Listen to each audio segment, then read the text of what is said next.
you should already know what this is. And for those of you that aren't, just chill. See, we're going to get down to the other stuff here in a second. But what I'm always trying to get everybody to understand is everything is vibration. So, before we do anything else, just vibe.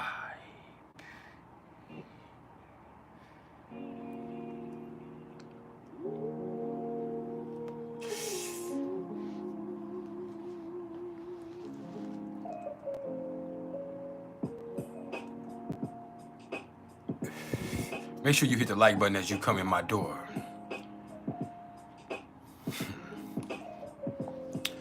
And in doing so, understand this is not about ego. No. This is about algorithm. This just helps us expand the platform. That way, if you're not trying to hear what I'm trying to say, at least we can get out to the next motherfucker who is. Yeah.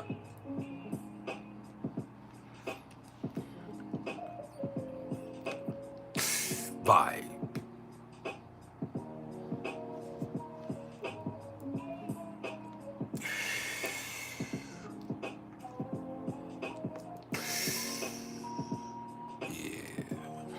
Just let that vibe seep in.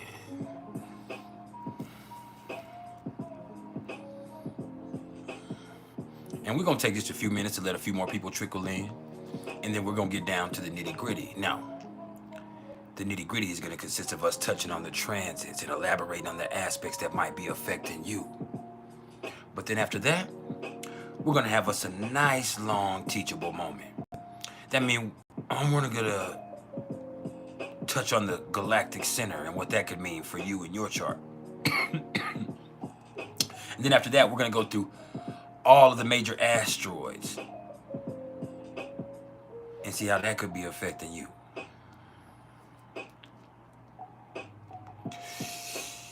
So we got a lot to learn. Until then, just vibe. And when I say major asteroids, I'm talking Ceres, Vesta, Juno, Pallas Athena. We'll talk about Nessus briefly. We'll talk about Charliklo briefly. And like I said, we'll start with the Galactic Center.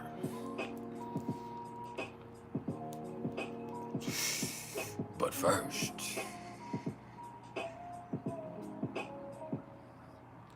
vibe.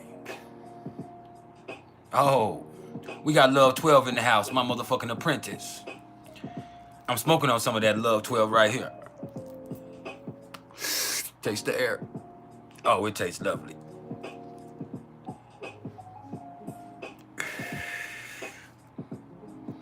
Got my puppy in there on them CBDs. It's a beautiful afternoon.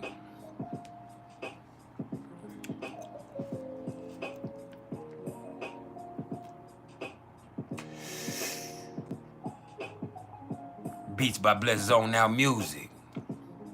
Let's zone out. Watkins Cat House. How you doing right meow? Flying Tiger. From one tiger to another one. Yeah.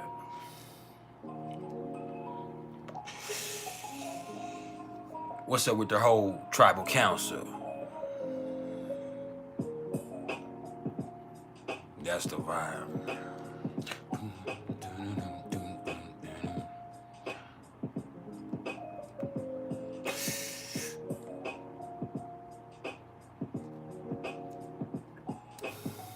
Let me welcome you to the Thursday after the moon, teachable moment.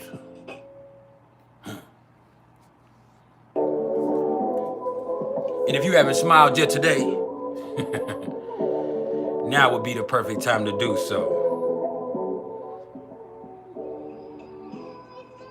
I mean, like right now.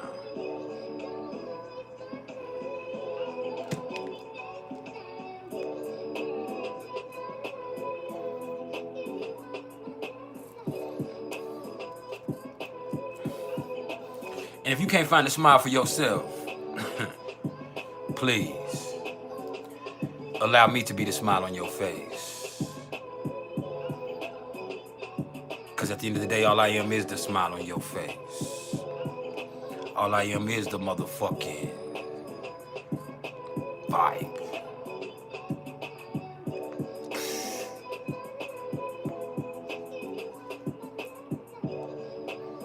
I need like 7 more of y'all to hit that like button for me, and that's just a matter of respect. And if you're here and you aren't gonna hit the like button, what are you here for? What exactly are you doing? Are you creeping? Are you hating? Are you swag sucking? I got plenty to spare. I hope you got a long throat, because I got long swag.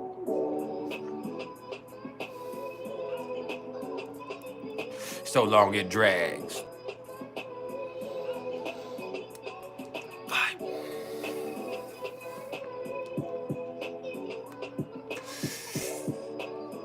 Yeah.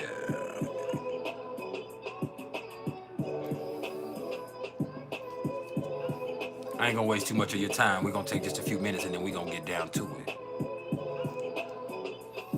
We got a lot to talk about. I got like 6 pages of notes I done written by hand here.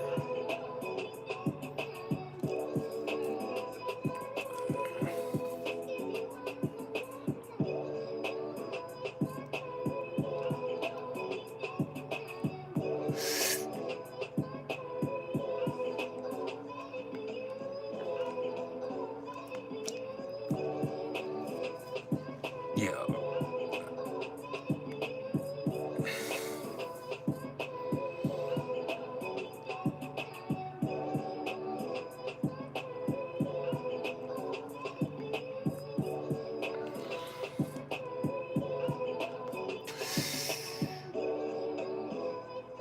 That's the vibe.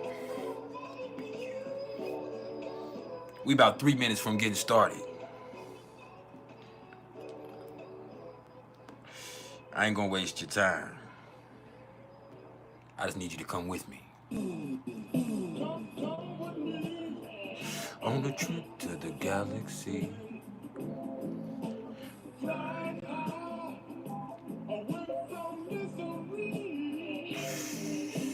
Come with me on a trip to the galaxy, but your feet won't leave the ground. Are you ready? That's the Kush.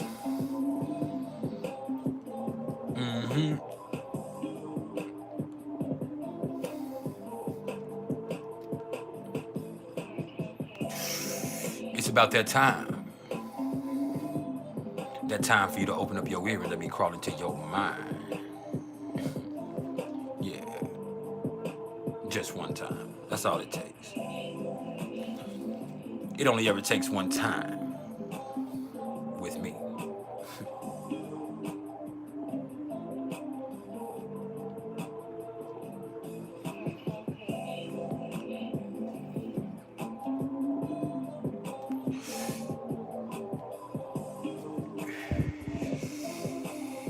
This could be your first breakthrough.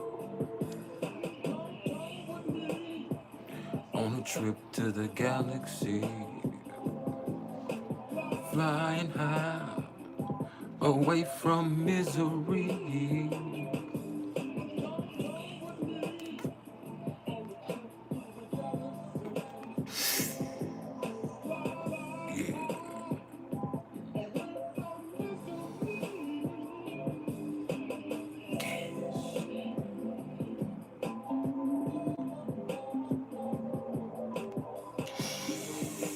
Where's everybody checking in from in the world?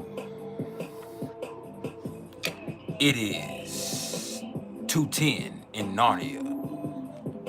Do you know what your motherfucking vibe is? They said, where? Baby, I'm just through your wardrobe. I'm somewhere behind your favorite outfit. Yeah.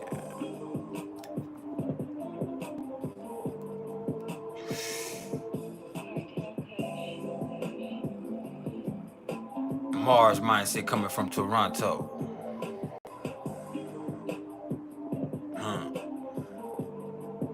Motherfucking Velociraptor.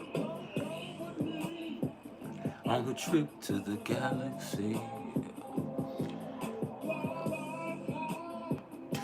Away from misery. We finna talk about it.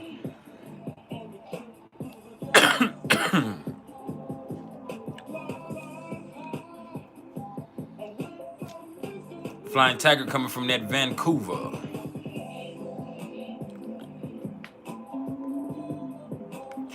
We got the motherfucking Canadians in the building. Yeah. You tuned in with the motherfucking Mountie.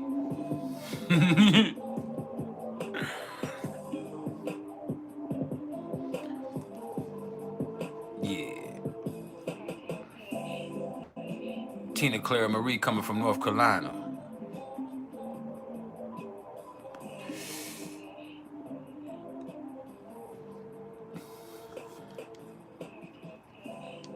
Yeah, I like that. We finna talk about it right now. Are y'all ready to talk about what's going on cosmically?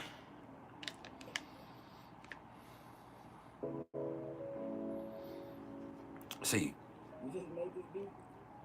Yeah.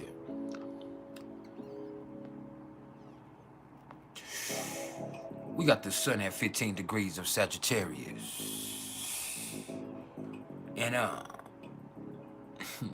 this energy right here is blunt and up front. It's not meant to be rude, but this is optimism that comes with a little bit of attitude. Yeah. What you say? No, I said it like I meant it.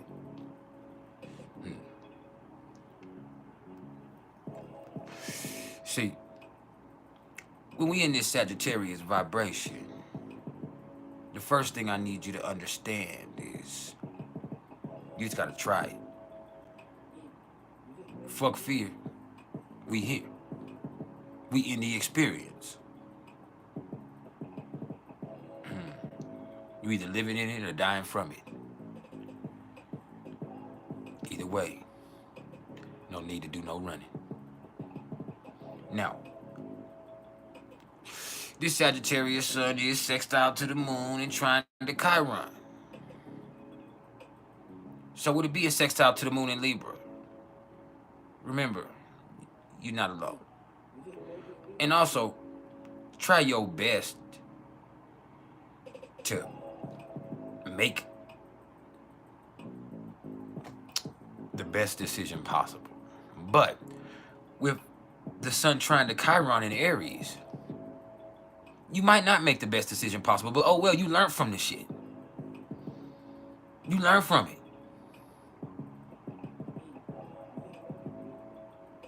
Straight up like that, you learn from that shit.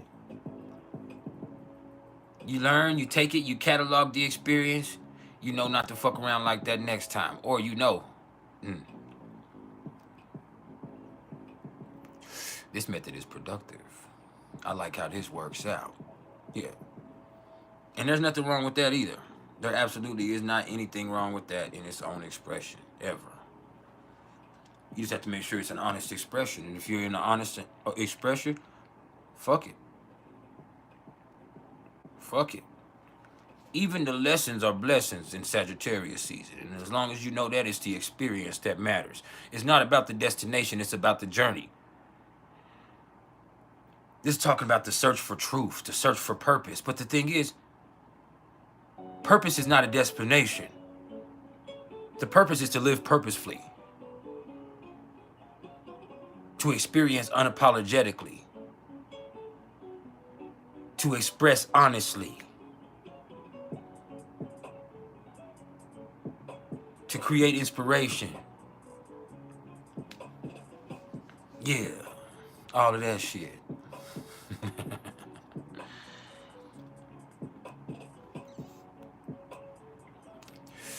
All of that. Now,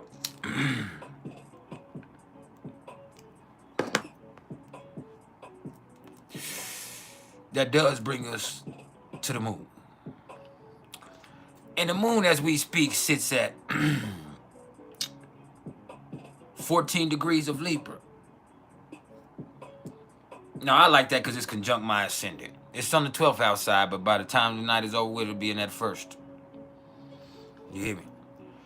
So, with this right here, the moon in Libra, you really don't know how to feel. You might not even be feeling anything. So you're looking for something or somebody in particular to make you feel some type of way. It could be through interaction or experience. Seeing the Sagittarius is here, but that's the thing. The emotions are not actively expressive. They're openly reflective. That's the moon in Libra. You could be thinking about how you feel more than feeling how you feel until something makes you feel some type of way, and then all of a sudden it's there. The best thing you can do with the moon in Libra is give yourself the space to go figure out what's going on with you personally, because you'll be thinking more objective than ever. That'll help you make the right decision moving forward. And Libra is still cardinal, so you have to do it. You can't think about it, even though it's Libra. You can only think for so long, and then action has to be applied. Plain and simple. These motherfucking glasses are messing with me. Hold on.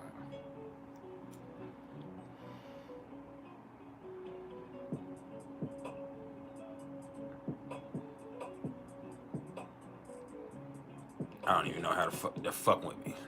Are these glasses looking crooked to y'all? They feel crooked than a motherfucker to me. Or is that the Virgo Lilith in my 12th house fucking with me? Because that shit right there just feels completely crooked. What's up, Jason?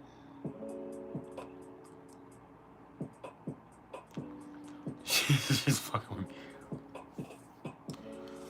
And the light right here gives me headaches, so I try not to get too caught up, but this shit is really aggravating. Now,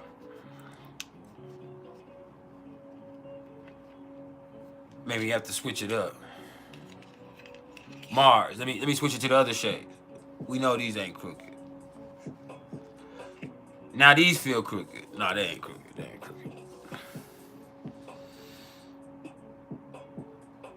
These just ain't as cool as the other ones. This is some bullshit. Anyway, that's the Libra moon for you. I just can't make a decision. And how it looks really is more important than how it is. And that's a personal problem. Think about that with this moon in Libra. Now, Mercury is at 6 degrees of Capricorn, and Mercury is in that pre-retrograde shadow phase. Maybe my ears are crooked. But what that basically means is Mercury is slowing down. So things are going to start getting frustrated, and people are going to start getting aggravated. People are going to start picking things apart. And this is Capricorn. Like, you got to be careful what you're saying, because people are taking whatever you're saying literally.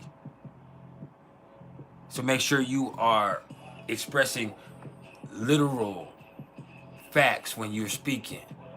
If not, that's going to end up causing some issues for you later on. Now, some people, they think that shit is funny. Other people are going to get aggravated. But when you see this shadow phase in Capricorn, what you start to see is frustration. You start to see people having an attitude for no reason.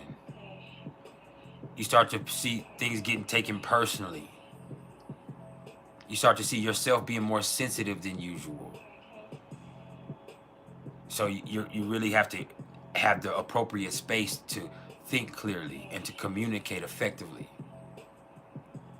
Now, of course, when we get to retrograde, we'll have all the typical themes of exes and this and this and this, but just be careful that you're on top of your shit.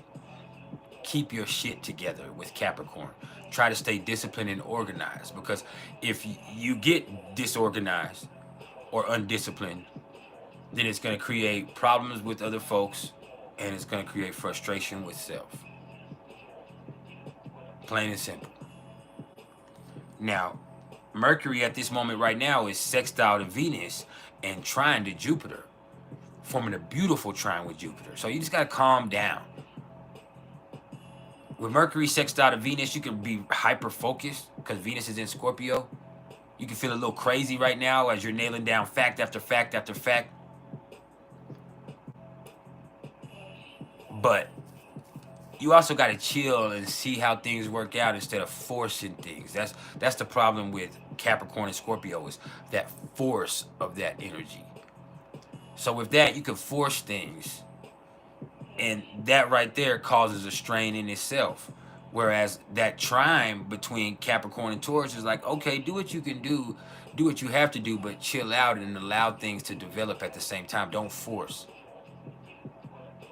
All right. But who am I but a professional? You understand? See, these motherfuckers are even more crooked. These are pissing me off, like, fully. Like, what the fuck? Oh, there they go, there they go, there they go. We back, we back. No, look, my ear's crooked. No, y'all.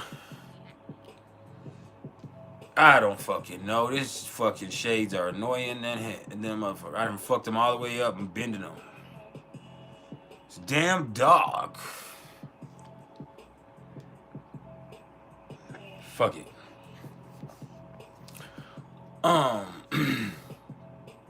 What else could I say?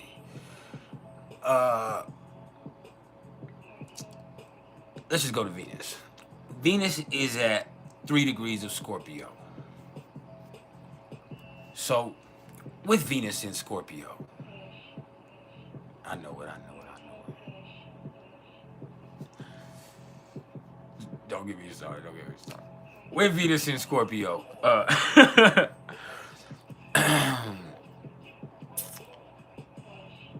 you're gonna want things more intensely, want people more intensely. You're gonna love harder, but you're also gonna hate harder. You feel your love nature operating at extremes.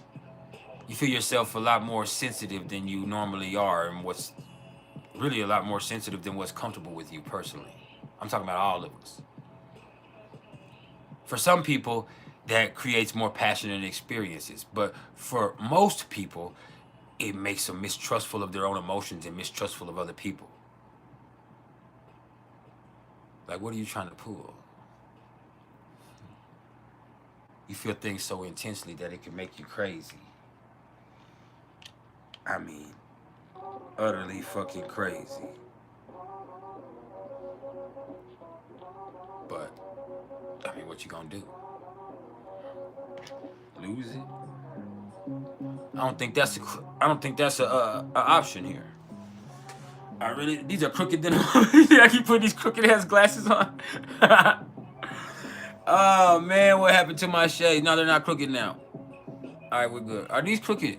I need y'all to tell me, man. Y'all laughing at me and shit. I need to know if these motherfucking shades are crooked. Do these shades look crooked to y'all? Y'all can tell, I can't.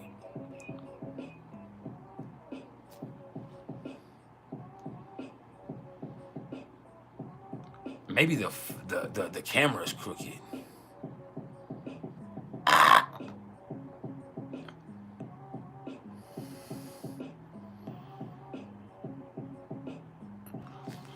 Oh, no, they feel good now. All right, we ready. Maybe my nostril is lower on this side. But, I'm probably tripping. I could be tripping. It's possible. I have Lilith opposite my moon right now. Sure, I could be in small shit. Fuck with me.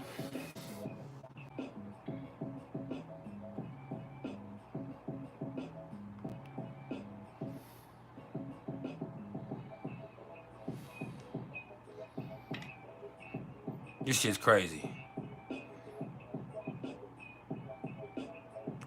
Now the signal's fucking up. If it ain't one thing, it's another. No, I think we're good. Let me turn this down a little bit. Let's get back to business. Back to business. Now, Venus is opposite to Jupiter and trine to Saturn right now. So, with Venus opposite to Jupiter, that's extreme. That's doing too much, taking it too far. You could be having a really good time and really indulging to the fullest. You could really be taking it further than you've ever taken it before. But the problem is, you might take it too far. You might operate at a super extreme. You might trip all the way out.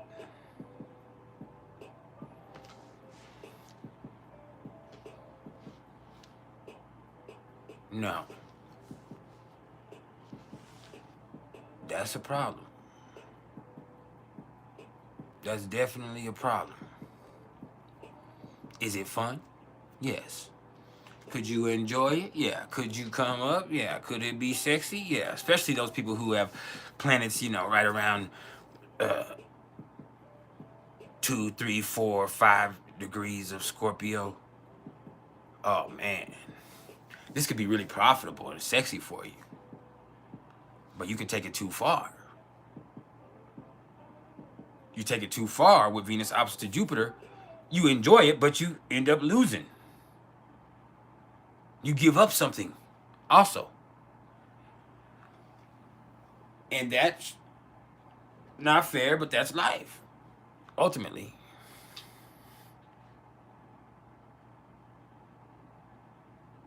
That's life.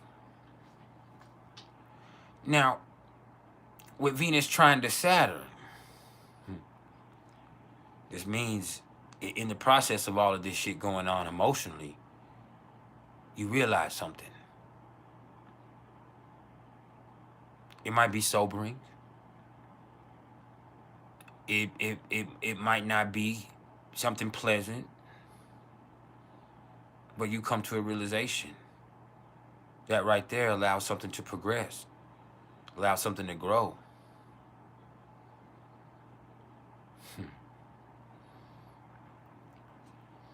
That's what's beautiful. Now, Mars is at 9 degrees of Sagittarius. And with Mars in Sagittarius, this right here is, I would say, not bold energy, but brave energy. It's very, very, very, very inspired. With Mars in Sagittarius, if you believe in something, you believe about something, you feel some type of way, you acting on it. It's not impulse, it's principle. I don't think you hear me. It's not impulse, it's principle, motherfucker. Some people don't know nothing about principle. Some people don't know what standing on business really means. You hear me? But that ain't nothing to a king. Standing on business is something kings do. Pun intended. Now, hit that motherfucking like button if you haven't yet.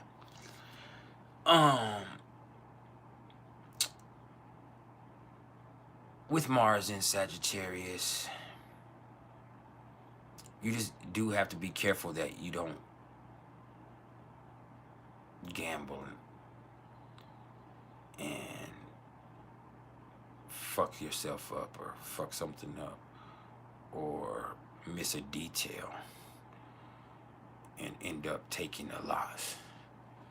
That right there is a danger in its own right. You hear me? And then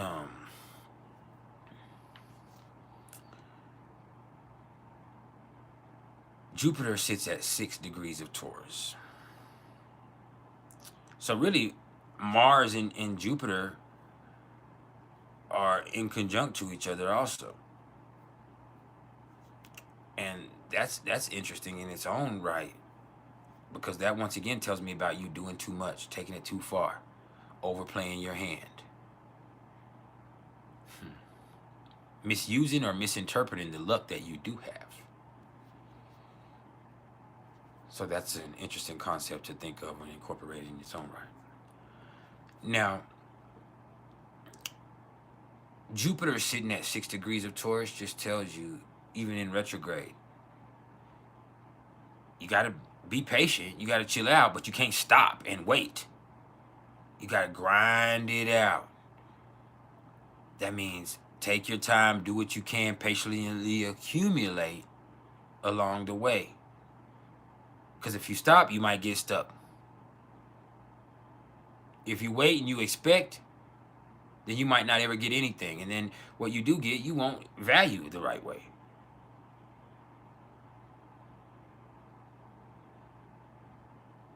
So this is about patient determination.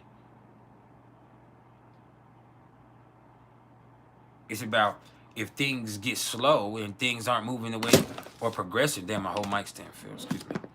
And things aren't progressing the way that you would like them to. Are you going to be willing to sacrifice your values or your morality?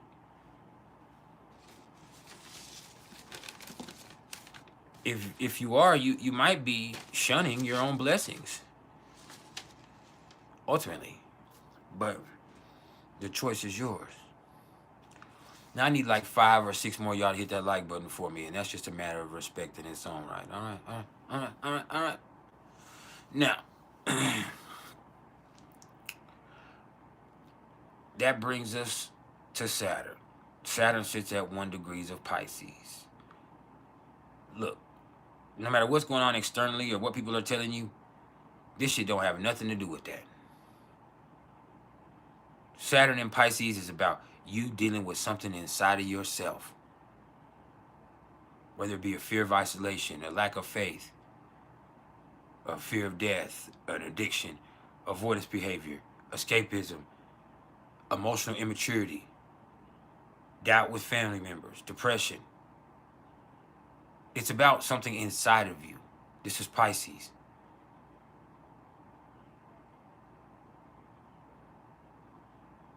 You have to feel secure in your emotions. But there's nothing externally that's going to allow you to do that. And you avoiding it isn't going to help. So you have to find some type of way to effectively deal with things in a healthy way with Saturn in Pisces. Regardless of what goes on externally, you have to find a way to be okay.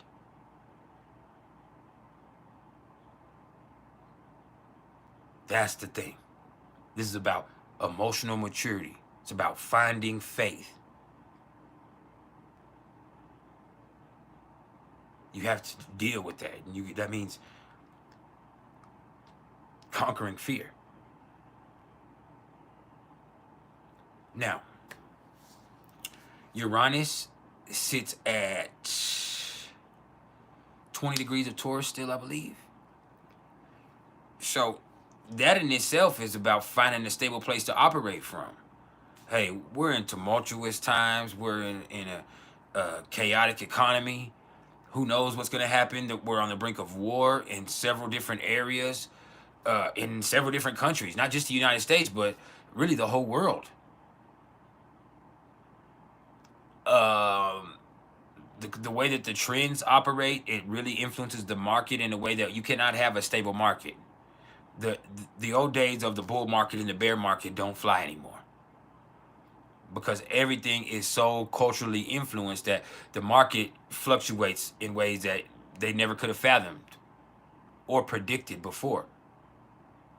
Because who knows what trend is going to set off something tomorrow, where tomorrow they might boycott some shit that fucks off somebody's whole business, or tomorrow something that used to be a name that was nationally accepted is now something that's being shunned because somebody said that they have sweatshops, or somebody said that they the CEO of that company is a pedophile, and it could be true or it couldn't, but the way that this is influenced, once that gets out into the people and the culture influences this, then all of a sudden you have people like, shit, I'm not fucking with them, I'm not, and then, or that's not cool, or the whole nature of the shit ends up getting mixed up. So the problem is, if you're stuck in a certain way of doing things, like the way you used to do things 6 years ago, then you're going to be fucked up in this way of doing things now, because the nature of business changed once the coronavirus came. The nature of consumer activities changes with each trend that comes up. And with that, it's real hard for you to have steady footing. Instead, you need to find some type of place that you can operate from that can change with the times. And that starts in your mindset. This is Uranus. It doesn't start with a certain place financially. Well, I have this much money, so I'm gonna be all right. Or it doesn't start with a value system, or I'm like this. And no, you have to really establish a value system that says, hey, I'm going to be adaptable. Who knows what's happening? But as long as I'm open-minded and adaptable, I could actually come up with genius and unique ways for me to profit explicitly. And you've seen that in so many different ways. I'm a professional astrologer, but I never knew that I would be able to use my creative talents and my stage presence to do what I do here, which allows me to profit in a way that a lot of astrologers can't profit. There's some great informative astrologers that even have YouTube channels, but they're boring. They're fucking boring, and they're not relatable.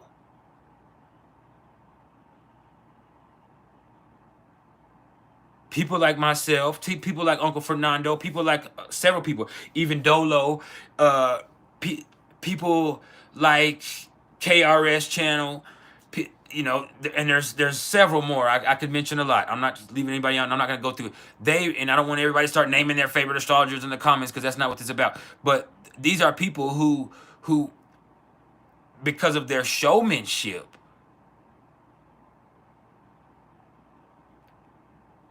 are allowed a whole different way that they can profit.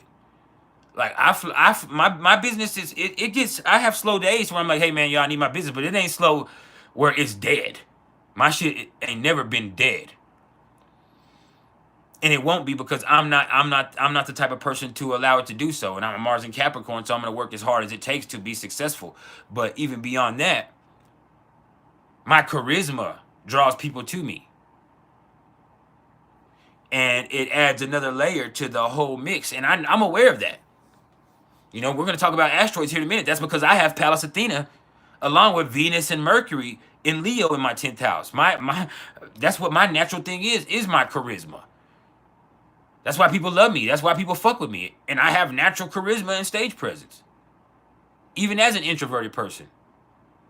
Been like that since I was a little kid.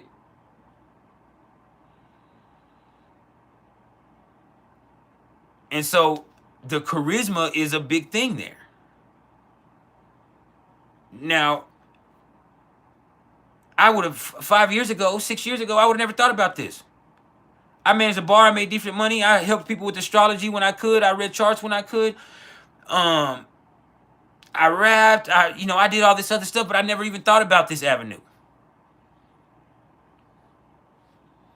until coronavirus came, and I was forced to be. And a lot of people were doing it way before that, obviously, but not me. And everybody's story is different. I worked for a website, and that was something that I really did on the side, and I had a regular 9 to 5 if I wasn't selling drugs 5 or 6 years ago. That's also the truth. if I wasn't also doing things on the side that were not on the up and up.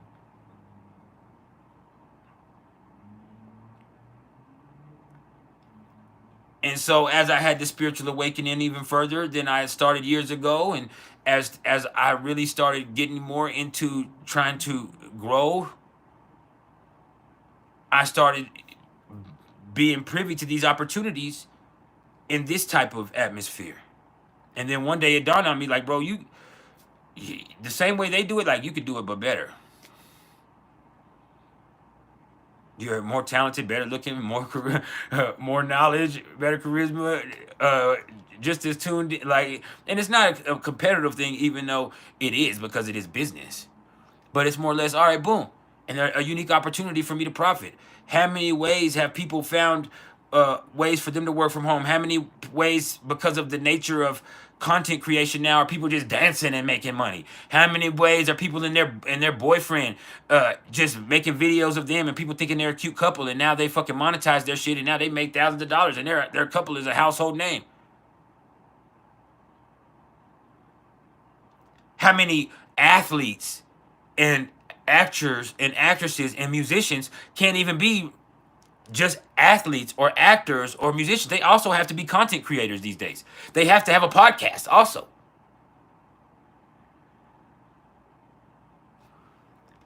They also have to have a podcast.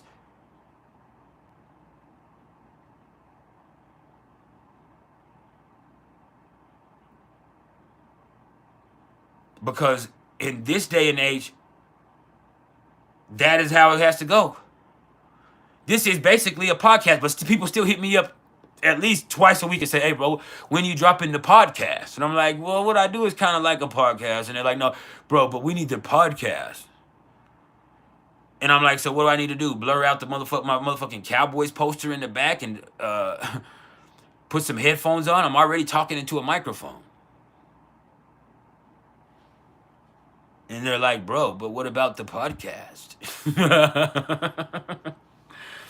And I get it. I actually got paid from Spotify to do a podcast, and I just got the money. I never did it, and it wasn't a lot of money. It wasn't a lot of money, and you can do it for free through Acorn. Also, anybody can go make a podcast through Acorn and get paid for it immediately. But I had a podcast, but it didn't pan out.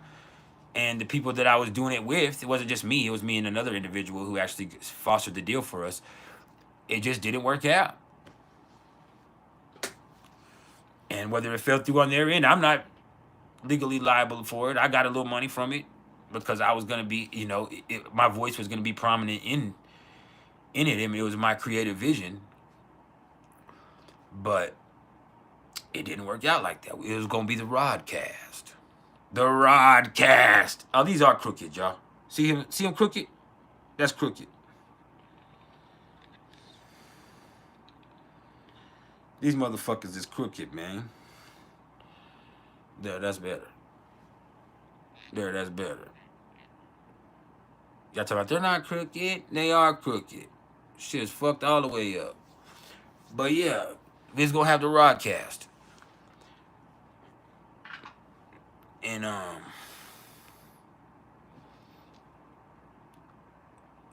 it was gonna be cool.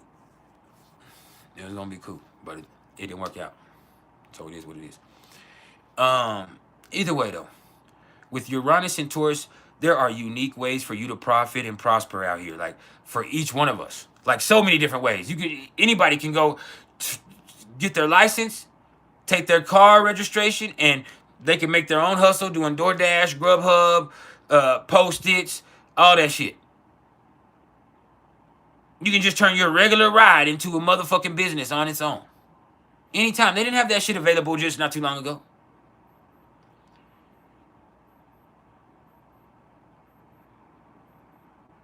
Cooking.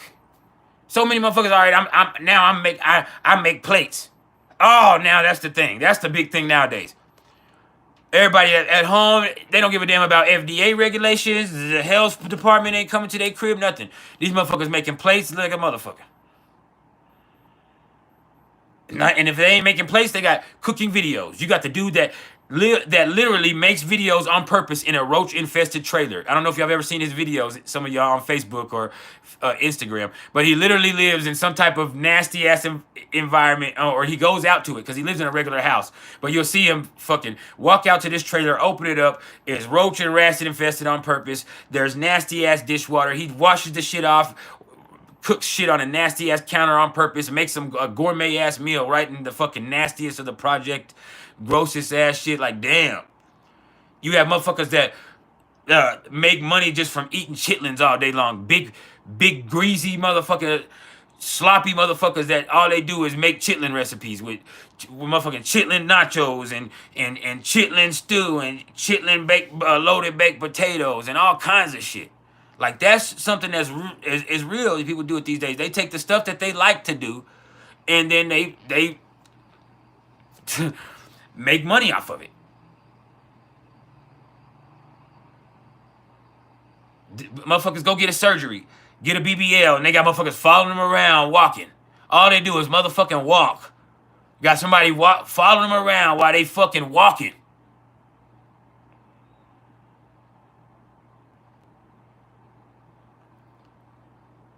I got so many motherfucking little people, and I know y'all, I don't know if you want to be called little people or midgets or whatever. We called them midgets in my day. But I got so many big booty midgets and little people on my motherfucking Facebook that it ain't even funny. I looked at one of them twerking that I had seen on that show, Little Women of whatever, and I saw, and then after that, it just went off after that. I have nothing but motherfucking midgets and little women all over. But I'm talking about these people are in their own right. They have a whole lane of their own, which is perfectly great for them. Like, I literally see a lady who rides around in her, she has cerebral palsy, who rides around in her wheelchair all day long. She has a baby now, but before that, she rode around in a little halter top in her chair, and she literally made videos about her being sexy and her having a sex life in her being handicapped, and she made plenty of money off of it. And all she has is suitors all day long. Like, all I'm saying is Uranus and Taurus has really opened up these ways for people to profit uniquely, individually. But for the people that are stuck in the old way of doing things, this shit is incredibly frustrating and aggravating. People are gonna be like, man, I hate the way the world is. I hate this shit. Shit is so fucking stupid. I've caught myself saying that before until I realized, damn, it's so much motherfucking money out here. Yeah, the economy is crazy. Yeah, the economy is crazy. But then you got to get insane in your motherfucking membrane, man. Like, I don't think y'all hear me. If you can open up your mind, you can open up your motherfucking pocketbook. This is Uranus and Taurus. If you can have an open mind, you can have some motherfucking money.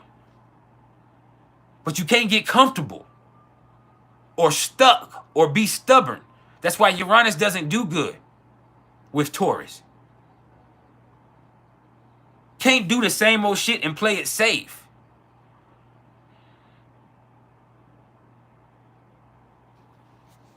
I need a few more of y'all to hit that like button before I get mad and go home. I know that. Now, Neptune is direct at 24 degrees of Pisces. And you're going to hear some people say, finally, we get clarity. No, that's not what Neptune going direct means. You should have had clarity because you should have been searching inside the whole fucking time instead of believing all the bullshit that's going on externally. Yeah.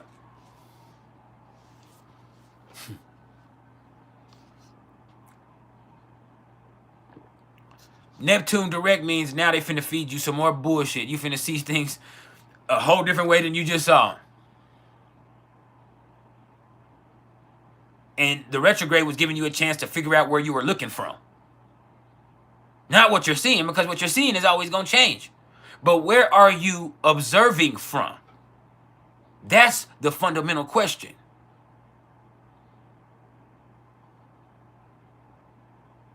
Are you observing from an internal or a spiritual place?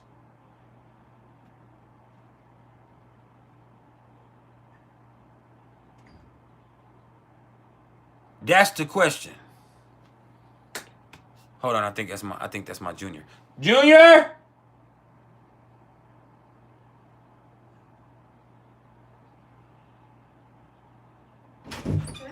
Come give me a hug. That's my junior. Say what's up to the people, Junior. What's up? Say what's up to the people. What's up? Are you serious right now? How come you always get over here serious? You ain't never been serious to me like that. Yeah, but for real though, let them be know right now. Are you a daddy's boy? Yeah. Yeah. All right, go over there and take the dog out the people to pee.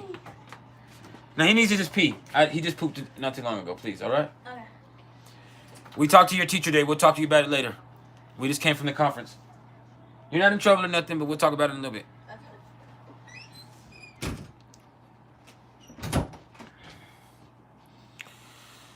Sorry. Now, yeah. You just had a chance to figure out where you're observing from. If you didn't get that right, you finna be confused.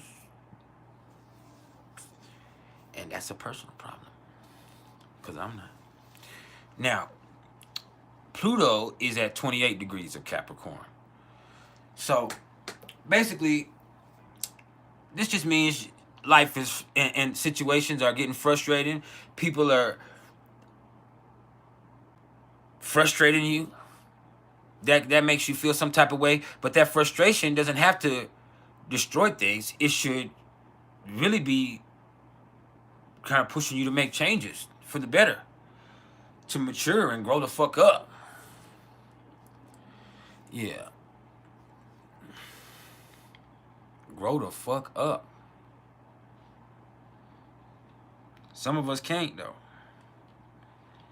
Stuck in a bullshit ass way of doing things. You hear me?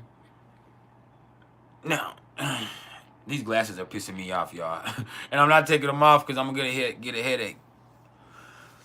But,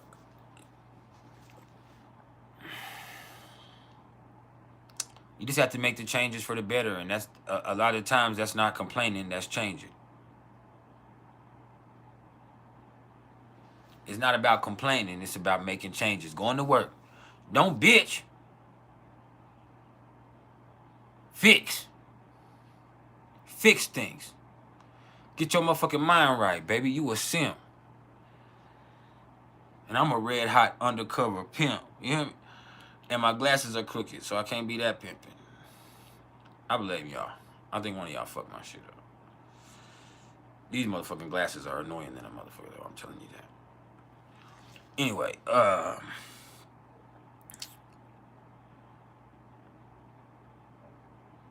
Chiron, retrograde, 15 degrees of Aries. You just got to hold yourself accountable for whatever's going on in your life, good or bad. That allows you the awareness you need to make changes. The Black Moon Lilith is at 7 degrees of Virgo. The problem with that is now you're so worried what's going on with everybody else. You're so sensitive. You're so aware of the discrepancies that you see around you.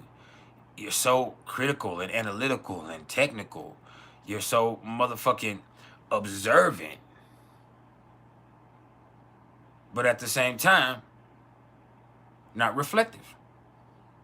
See, that's the issue with Virgo. Virgo is very observant, but it's not reflective.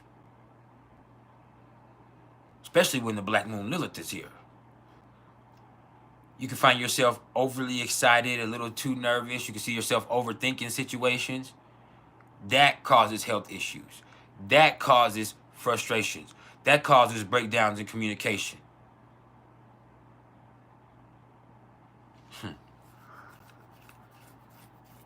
But hey,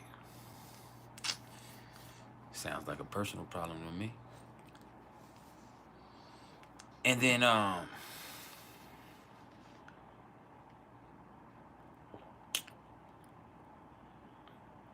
the nodes are at 23 degrees of Aries and Libra. So you got to do your thing. You can't wait around for anybody else. You can't hope somebody's going to do it for you. You can't be codependent. You can't sit back and think. Every now and then, you're going to have some situations that you just have to confront.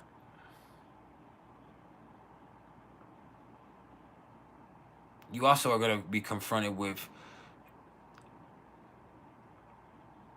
relationships where the best thing you could have done was be upfront. And that's hard for some people to do. Fuck a facade and living fraud and, you know, fuck being so caught up in everybody else's opinion. Do you. And sometimes what's best for you ain't gonna align with what other people want for you or what people expect of you. And that's fine.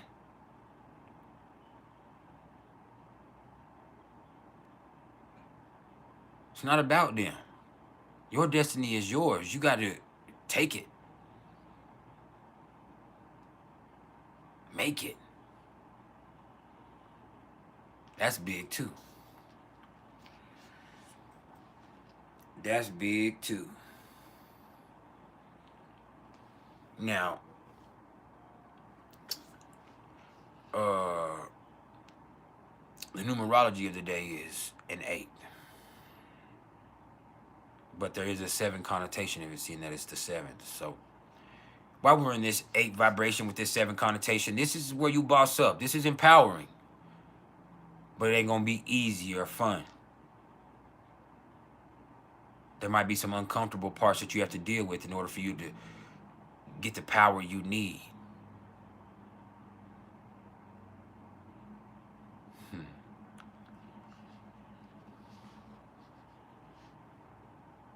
You just gotta do it though. And so what we're gonna do now is have our teachable moment. That means I'm finna talk to y'all for a few minutes about the Galactic Center, about Ceres, about Vesta, about Juno, about Nessus, about Charliclo, and about Pallas Athena. All right? But before I can do that, I got to use the restroom. So I need y'all to bear with me for 1 minute. I'm going to go use the restroom real fast. And when I come back, we getting it all the way cracking. I'm talking all the way cracking. I just need some patience.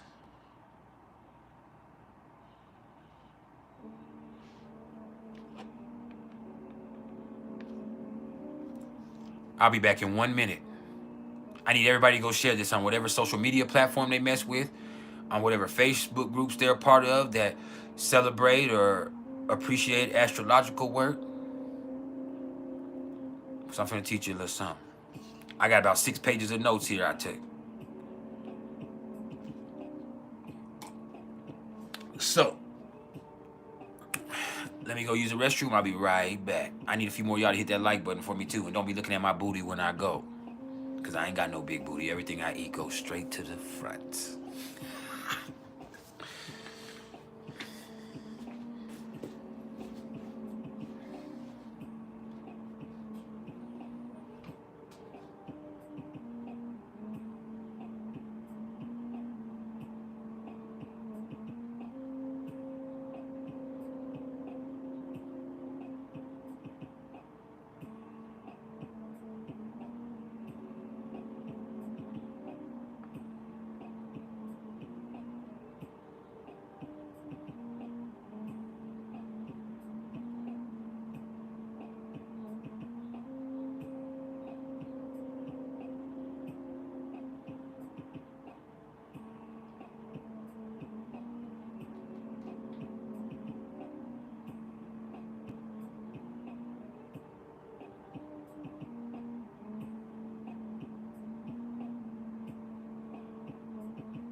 She went to the doctor with Mama. Oh, yeah. Do you have to record? I'm recording right now. I'm live on the internet right now. Uh, I'm using the restroom.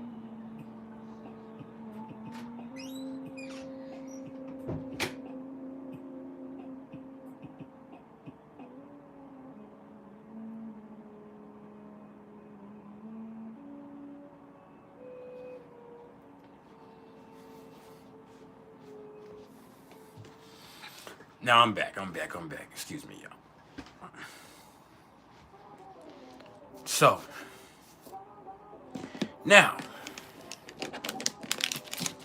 let's have our PrIcElEs Thursday teachable moment. Let me teach you a little something.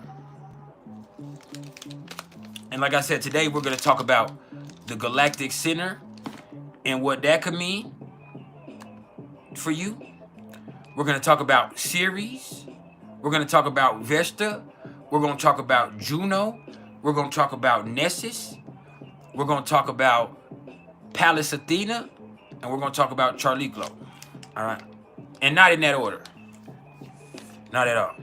So I need a few more of y'all to hit this like button for me before I get mad and go home. All right.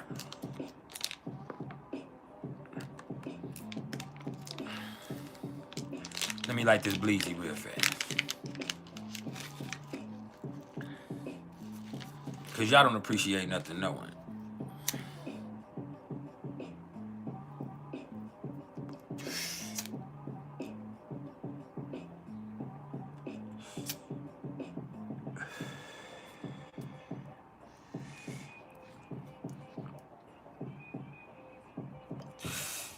Now,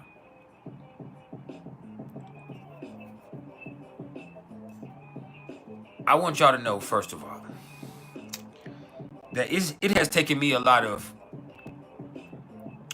stubborn growth and maturity for me to even incorporate asteroids into my practice in any way, form, or fashion.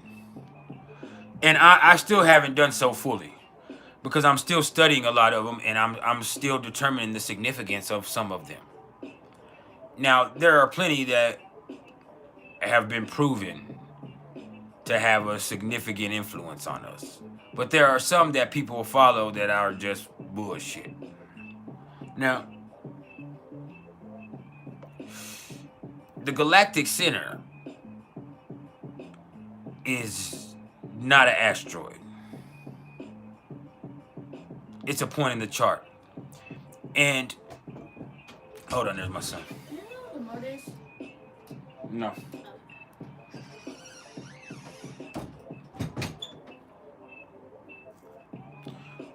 And the Galactic Center is going to be at 26 to 27 degrees of Sagittarius in every chart.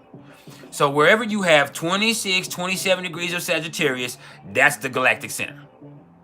All right? For me, that's in my third house, ironically. And you have to see wherever that house is for you. Because the Galactic Center is really what some people would consider a transmitter of divine consciousness that connects us directly with our freedom and our truth. All right? And it's really that simple. It's a transmitter of divine consciousness that connects us directly with our freedom and our truth. Some people are going to say that's where you have access to the Akashic record. Some people are going to say that's where your intuition is the strongest. And I mean, that they're not wrong in saying that.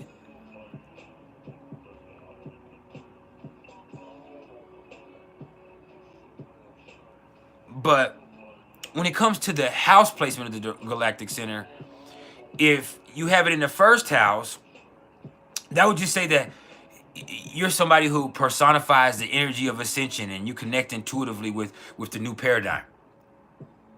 And it also would mean that you probably carry deep knowledge that you're here to do something of importance during your lifetime. And, you know, you're going to feel ahead of your time in your thinking and your ideas and your concept of the truth. And you're going to boldly step into patterns of light. And, you know, anything that embodies unity or oneness, you're going to be about that. Naturally. In the second house, it would just mean that you resonate with the ideas of an alternate economy, and that you see income versus job done as, you know, as skewed right there. You know, like, for instance, like, why do we pay sports people so much and our service people so little, and all that bullshit like that, you know? And they just have a sense that the value of things isn't as important as the deeper values of relationships and love and peace and harmony and all that shit. Which, I mean, that's a personal preference. It's in my third house, not my second. Now, in the third house, like for myself, the Galactic Center is going to be about resonating with cutting edge technologies and just having a very strong intuition and practicing out of the box thinking and, you know, quantum thinking, for example, and cosmic ideas that need to be shared to jumpstart the creative process, like, you know, all types of sci-fi stuff. And these are people like myself who have to communicate and, you know, write, and have to have some type of visual stimulation, and radio, the internet, teaching, and speaking and lecturing and music are all going to be prominent for them in their lifetime. Like, it's going to be something that naturally comes to them.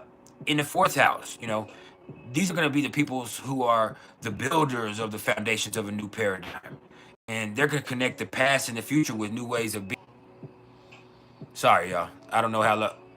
What's the last thing y'all saw before it froze up for a second, or y'all still good?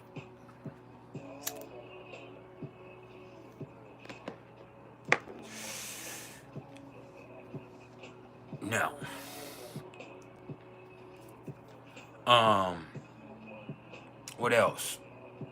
With the Galactic Center in the fourth house, they're gonna honor the old and the young as valued world citizens, both young children and elderly people, and they're gonna energetically resonate with that divine that divine mother energy, the divine feminine even. In the fifth house, they're going to be involved with helping kids in some way, or they're going to have a natural affinity with children, a natural understanding of children, and they're going to embody a new paradigm of getting heard. And they're going to creatively express their will in ways that empower benevolence instead of greed. And they embody the spirit of being playful and having fun, and about being passionate and living guilt-free. That's important. And with the Galactic Center in the fifth house, they're going to be emboldened to take risks that are divinely guided. Now, I need a few more of y'all to hit that like button before I get mad and go home. I know that. In the sixth house, these are divine healers, and they're going to be intuitively guided to work holistically with people instead of just treating symptoms. You know, they're creators of new systems of living organically in balance with Mother Gaia. They're servers of a new paradigm, and they're using intuitive guidance to know their roles and bringing about the best service possible to anybody who needs help. In the seventh house, you know, they're gonna know intuitive ways of resolving conflicts peacefully, and they're going to live in a spirit of cooperation, and they're going to know how to utilize trust and unity for their benefit, and all their relationships are going to be based on honest sharing and communication, and they're going to help others see their relationships in the right light, and, you know, they're going to seek balance and harmony in relationships instead of any try to manipulative process. They're going to enact win-win solutions with the people they're involved with and in their relationships. Is that beautiful? With the Galactic Center in their eighth house. And once again, I'm going to remind you, and I'll remind you again before we go, the Galactic Center is 26, 27 degrees of Sagittarius. That's the Galactic Center. So wherever you have that in the chart, that's your Galactic Center. All right. In the eighth house, these are powerful transformers. And wherever they go, systems, people, and old unsustainable ideas are going to feel the pressure to change, and they're going to crumble in favor of a new profound truth that's based on love and light and honesty. they're going to see death as multidimensional and as a rite of passage instead of a finality. They're going to feel like death is even seen as a conscious choice in certain cases. They're not afraid to expose the untruths to the light.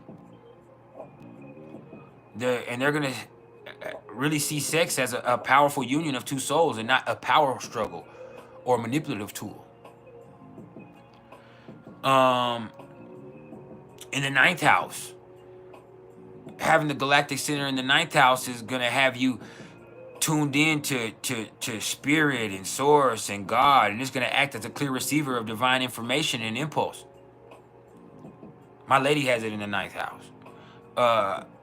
They're citizens of the world and the cosmos of Earth, not just one country. They think globally, universally. They think big, really. They're big picture thinkers all the way around. They're going to be the first ones to interpret off-world communications. And they're tuned in and tapped into the quantum energy field, too. Their intuition is that on point. With the galactic center in the 10th house, they're going to stand in their own unique authority, and they're going to work to help others connect to their own views. They're going to embody that sacred father energy, and they're going to try to come into balance with that sacred mother energy. And they're going to see time as part of a natural cycle, not just something that's literal. Literal or lineal. Pardon me. I said literal. Literal or lineal.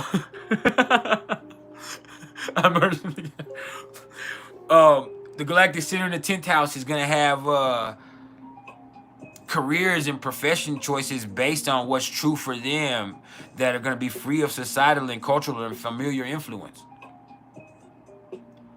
When you look at it in the 11th house, they're genius that are going to put that genius that they have to humanitarian goals. They're going to work with groups in a cooperative effort. They're going to have ideas of community that really appeal to all types of different people. They're going to have a vision, and they're going to connect to it in a way that helps further humanity and helps all types of people, not just their own self-profit. They're going to be surprising at times because the genius ideas just come to them naturally. And then lastly, with the galactic center in the 12th house, these people know no limits. I mean, they absolutely know no limits. And they recognize and work with their divine self to employ it in different ways. And they're going to help others connect to their own divine selves. And they're just like out of the darkness and into the light. And they use meditation and other quiet retreats to connect to their divine being. And they're truly ego dissolving. It's that powerful. So once again, before we go, and I'm not going to go through all the houses with all of these. The galactic center is 26-27 degrees of Sagittarius. And it is a transmitter of divine consciousness, and it connects us directly with our freedom and our truth. All right? I've had a lot of people ask me about that, so I wanted to make sure I touched on that, and I gave y'all a quick breakdown of how it can affect in different ways. Now, we could go into it a lot further, but that's the, you know. Now,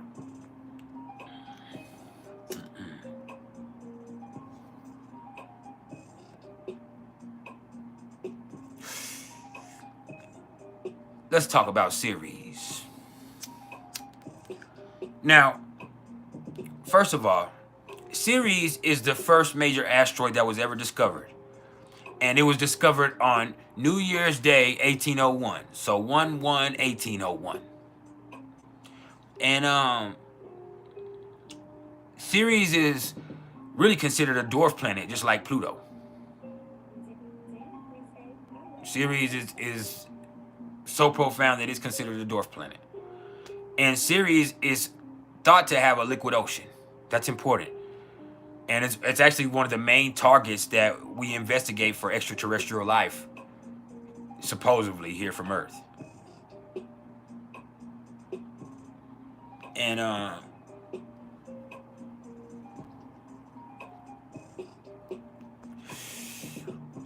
just a second. To answer your question, most of them would have it in the first. Some would have it in the 12th. Some would have it in the... some would have it in the first. Unless they're a 29 degree or 28 degree Sagittarius rising, then it will be in their second. It'll be in their 12th. I got it all mixed up. When you asked me that, it threw me off. Most satirizers would have it in the first because of the nature and the evolution of where it is at 26, 27 degrees. But if they have it at 28 or 29 degrees, it's going to be in their 12th house, to clarify. And depending on the house system. But mostly, yeah, we're using PrIcElEs here. So before anybody says, "Oh, it depends on this," what I talk about the placements is do anything. But as a professional, I use PrIcElEs. Even though it's not usually done with Vedic sidereal, I use PrIcElEs. It's a natural flow. It's the most accurate way to look at things. Doesn't have to be your preference, but it's the most accurate way of viewing things. And professionally, I'm about accuracy.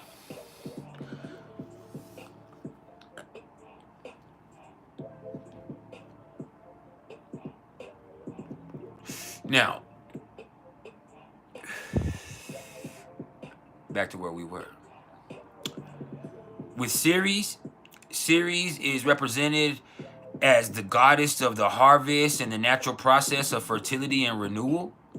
And this also is going to represent the process of nurturing and motherhood, or really parenthood, but motherhood in particular.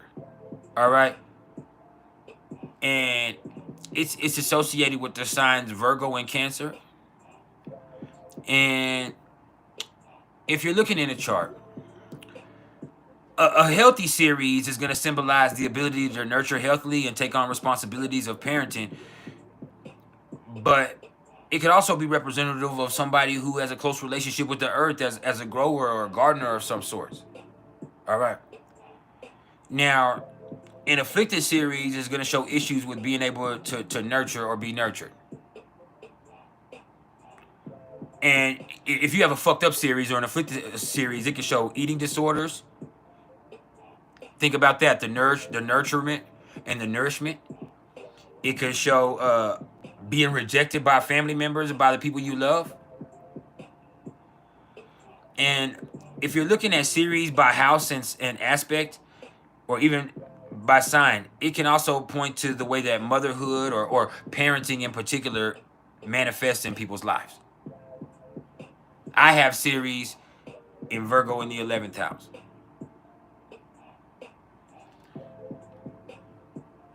Which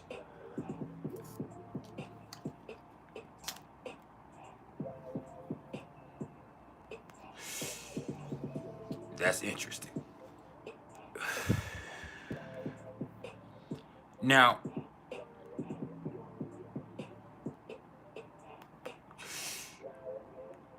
you have to look and see where Ceres plays out for you. I'm not going to go through all the houses. I'm not. But, once again, just to remind you, Ceres is represented by the goddess of the harvest and the natural process of renewal and fertility. And it represents the process of nurturing and parenthood or motherhood in particular. And in each one of our charts, it's associated with, Cancer or Virgo energy. And when Ceres is positive, it's about the ability to nurture healthily and take on responsibilities of parenting. And it can also be representative of somebody who has a close relationship with the earth in some way. And I said a gardener or a grower, but it can mean all kinds of stuff. That is somebody who has a close relationship with the earth. And at the same time, an afflicted Ceres could just be showing somebody who has issues with being able to nurture or feel nurtured or be nurtured or take nourishment.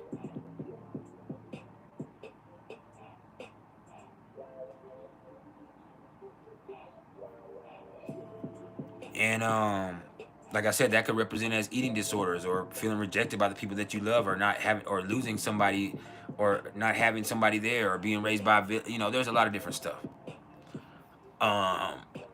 And by house, sign, and aspect, it's going to point to the way that motherhood and parenting played out in our life, or the way that it comes out or comes about for each one of us. So, yeah. Now, yes, I've already done the Galactic Center. I went to the Galactic Center by every house. Now, that brings us to Vesta. All right. And we'll do series on these eventually, but I just want y'all to have a brief introduction on what these are so you understand what they are. And Vesta, first of all, is about self-sufficiency in its own right. But Vesta was actually the last major asteroid to be discovered. And at the same time, it's the brightest. And Vesta was discovered in 1807, I think. Yeah, I think it's 1807. And Vesta is the sister of Jupiter and Juno, and this is the virgin goddess of home and hearth. And that was actually real important back in the day because it represents hospitality and basic vitality of the home or the city or the province, or you know, all of that, and it's symbolized by the flame. Now the thing with Vesta is you have to think about the Vestian or the Vestal virgin temple priestesses.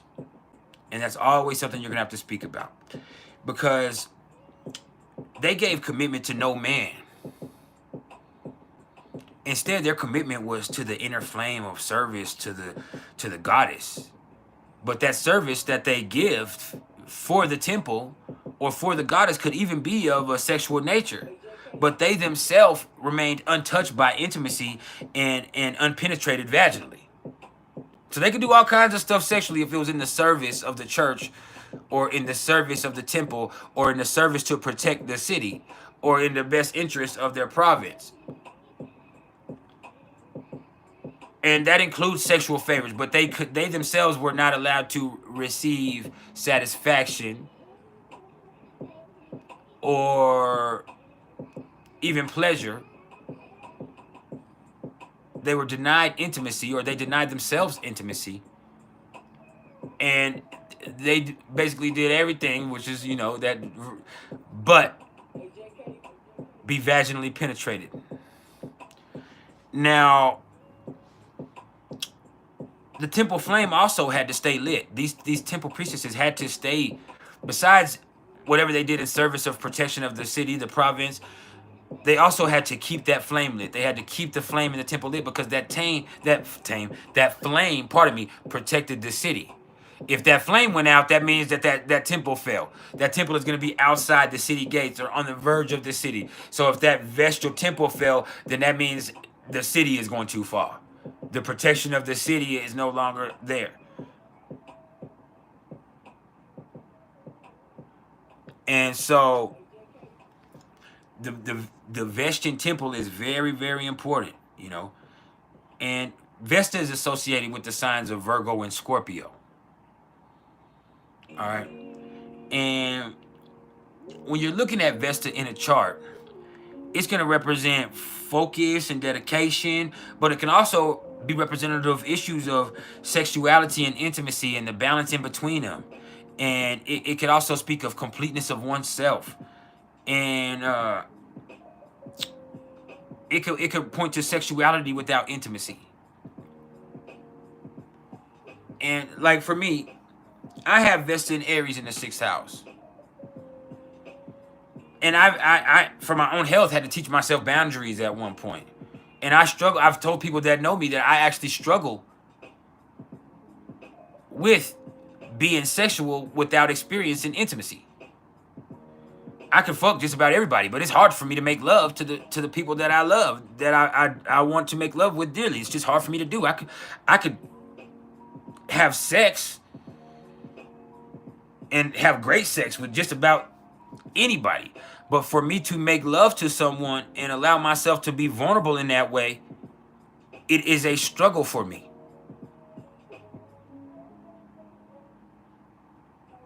Now,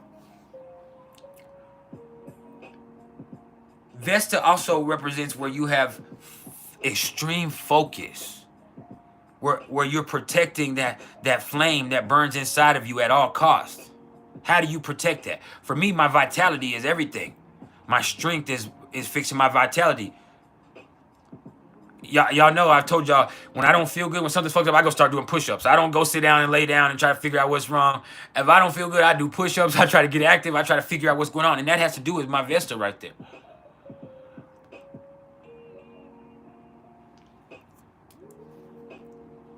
And so that plays out in a multitude of ways for different people. You have to see where Vesta is manifesting for you personally. All right? But once again, Vesta is about self-sufficiency. And Vesta is the goddess of home and hearth. But it's most it's most appropriately represented, pardon me, by the Vestian temple virgins who protect the city in the way that they do, with their acts of service and with their protection and their fierceness, their devotion, their focus. They'll do anything except that one thing.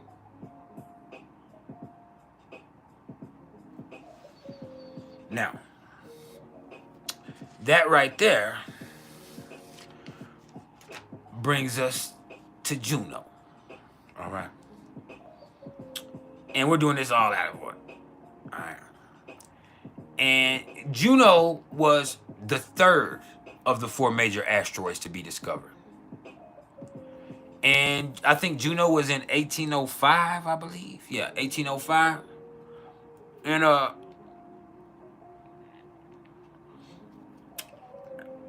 Juno is interesting, to say the least, because Juno is the sister, the wife, and the consort of Jupiter. And the gods don't answer in the same way that we do. So you can holler incest all you want. They're different. Now, yeah.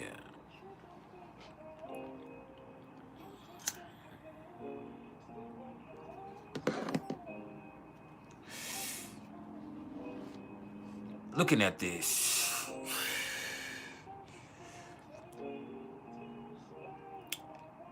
Juno is going to represent marriage for some people, intimate partnership for others. It could be associated with the concept of soulmate, as we've spoken on before. But that also brings this new paradigm into light where we kind of have to consider the delusion and the facade of that twin flame concept. Think about that, you know, and we have to really consider the issues and boundaries that we have with another person, because when you're truly committed to a person, I want to think about it like this. When you're truly committed to another person, how much sharing is really appropriate? All right? Or how much withholding or how much space is decent between y'all?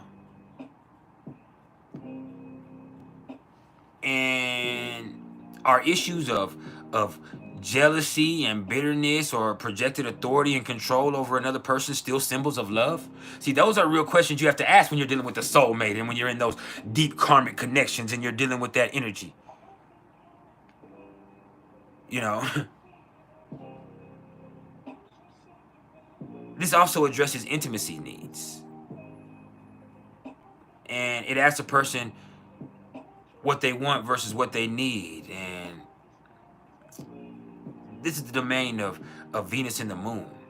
And I want you to think about Juno like this. See, in being the wife and consort of Jupiter, Jupiter did all kinds of stuff. Jupiter don't know no limits. Jupiter be out fucking everything, impregnating, raping, doing the stuff that Jupiter does. Living the king's life, per se. A god's life. But you have this rider at home that loves you, regardless of what you do. But you got to learn not to do this rider like that. So Juno did stuff. Hera did stuff. She stood up for herself in ways. There's these things that Jupiter needed to know. Now, I'm not leaving you, but I will fuck you up. That's love, motherfucker. Somebody has to tell you the truth. Somebody has to check that ego. And I'm doing it for your best interest. You don't see how much I love you. It's a very complicated concept with Juno. A lot of people don't get Juno. Juno is really about what's good to you and what's good for you. See, for me, wherever Juno shows up in a chart, all of those issues that we just spoke about are very important. You know, it's also all about establishing what's best for you and understanding what's good to you isn't always what's good for you. And what's good for you isn't always going to be easy to access. Do you understand that? See, that's something else that comes with this. And pain can come with love. Real love comes with pain.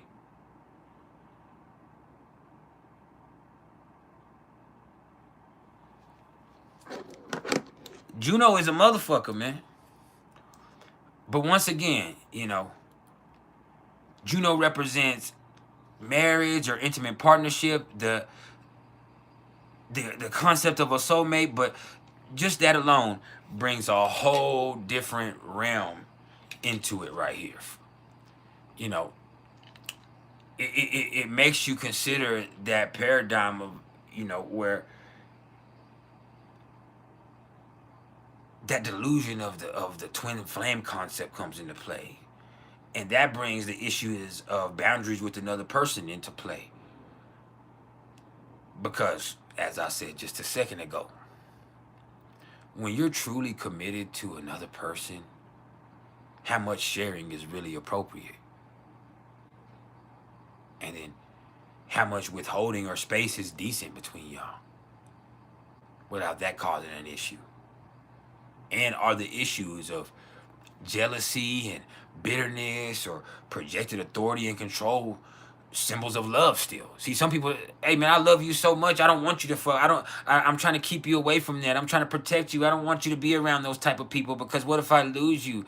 The jealousy, and then also when somebody hurts you and you did, or somebody did something to you and you've been hurt, and then you do something back to them, does that mean that you don't love them anymore? No, you still love them, but they fucking hurt you, and now you like, man, fuck that. You got to value me. You got to respect me. Who else is down for you like me? See, that's the thing. And ironically, I talk all that shit about Sagittarius. My Juno is in Sagittarius in the second house. You know, a lot of that shit is hard lessons learned. Hard lessons learned. And it can't be easy. It just can't be. No matter how much we want it to be, that is almost impossible. Look, these motherfuckers are still crooked. But no, I think they're all right. Juno's a motherfucker, man. And like I said, it's the domain of Venus and the moon, Juno is, but it's associated with Libra and Scorpio energy both. And you can think about it like that.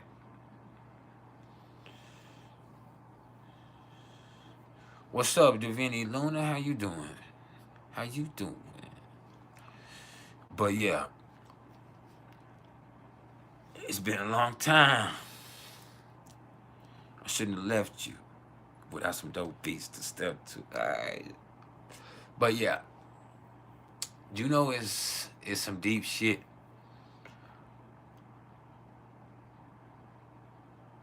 Like, what you need ain't always what you expected or what you wanted.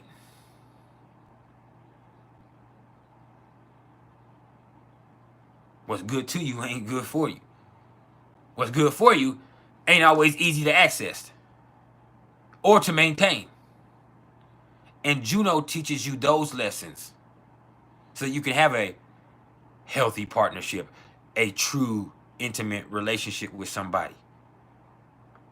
All right. Now,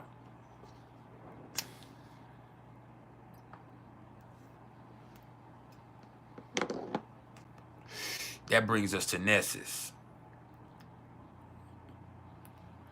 And Nessus is not a major asteroid, but it's definitely worth speaking on. And if you're looking for Nessus in the chart, I think asteroid is 7,066 or 7066 if you're looking for it. Now, Nessus is important because I always want to look deep at what people have been through. And if we're dealing with Chiron and the Black Moon Lilith, I always think Nessus is worth looking at. See, Nessus is a centaur. It's an asteroid, but it's a centaur in particular. Like Chiron is a centaur. And for me in particular, Nessus is associated with the cycle of abuse. You're going to have other people that say other things, but for me, Nessus is specifically associated with the cycle of abuse, both as an abuser and as a victim of such. And when I say abuse, I mean all kinds. Verbal, physical, emotional, psychological, spiritual, and definitely sexual. And just briefly, we're going to just briefly tell you what Nessus is. You can look in the chart and by its placement and the planets or points that is strongly aspected and see how abuse has played out in people's lives. Plain and simple. But in taking that into consideration, you also have to consider that when you're judging somebody, because most of the time people are going to say, when I see Nessus in somebody's charts, I see it prominent as an abuser. But the thing is, most people that are abusers or abusive have been abused. It's a cycle. So that's why I specifically speak of this as a cycle of abuse being identified, not a title as an abuser or a victim, because a lot of the times those lines are always muddled. Always muddled, unfortunately. The people who are sexually abusive with children, a lot of the times that line was crossed with them. That doesn't make it okay. It's just a harsh truth. A lot of the time when people are assaultive towards people, they grew up in violent homes where that line right there was not established for them. That boundary is not there. People that are emotionally and verbally abusive, it's because they have low self-esteem and because they have low intelligence level, and that's how they lash out. A lot of times they have low self-esteem because of their low intelligence level. And that is a protective mechanism, or it is a way to keep people off balance.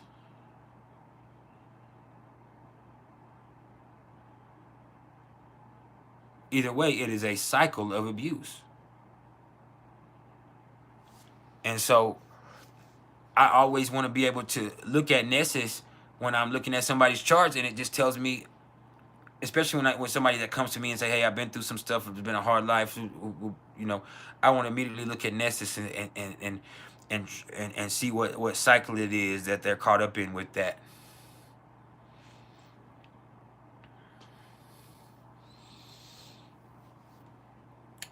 And it can be really, really helpful.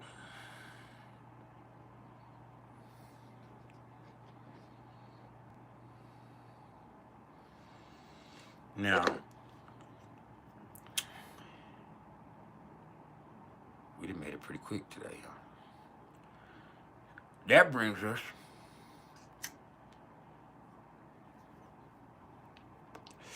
to Pallas Athena.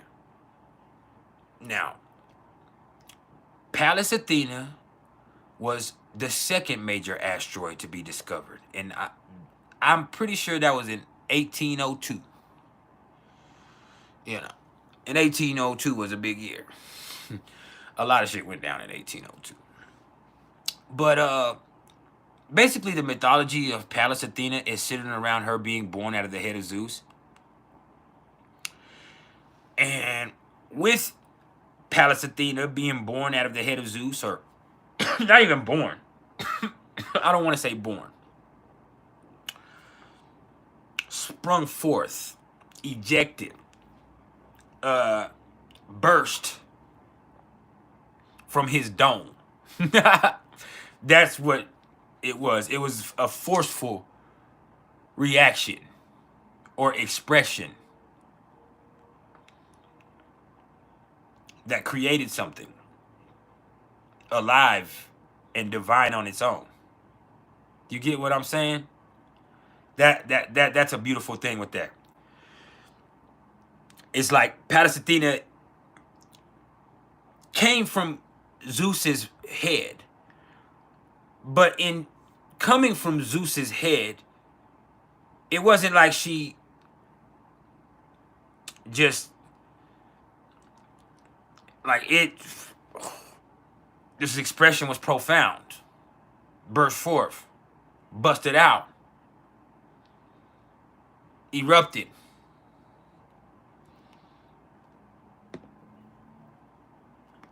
Motherfucking erupted. Now, Pallas Athena is symbolized by the owl and the snake, and seeing that she burst from the head of Zeus, she represents the intuitive wisdom of the female spirit. You know, that feminine intuition. And historically, she's been a powerful symbol of independence and wisdom. And that's really because her strength did not ally itself or align itself with any man in particular.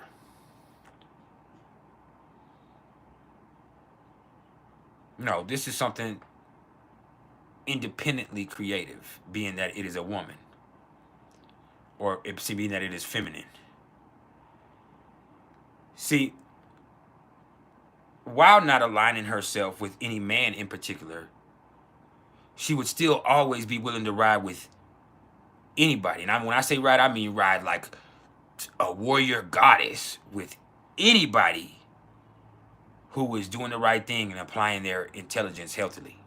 And that's specific. Applying their intelligence healthily. You know, that's big. And with all of this, in astrology, Pallas Athena represents our inherent wisdom and our natural intuition and the feminine spirit of independence. And it shows where we have cool mental judgment. Like, for instance, for me, mine is in Leo in my 10th house. Where my moon and Mercury, I mean, not where my moon, where my Venus and Mercury are, which are my chart ruler. Venus is my chart ruler. So I have Venus, Mercury, and Pallas Athena in Leo in my 10th house. Well, ironically, my grandmother and my mom are both Leo moons. So their natural intuition, their wisdom protects me, guides me. Their charisma is in me.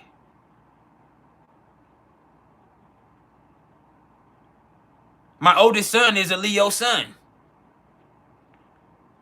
Got it from me, got it from me, got it from them. My baby son has Jupiter in Leo. And has his moon in Magha Nakshatra. My daughter is a Leo rising. And so that inherent wisdom, that inherent creativity, that all of that I got from my people, my ancestors, my mom, my grandmother, that feminine energy that was instilled in me from my mom's side of the family.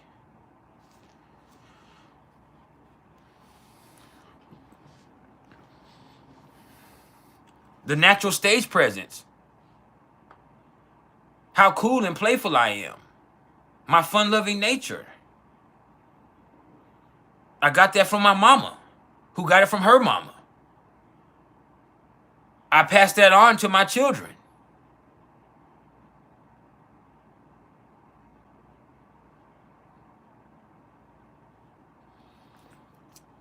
And so,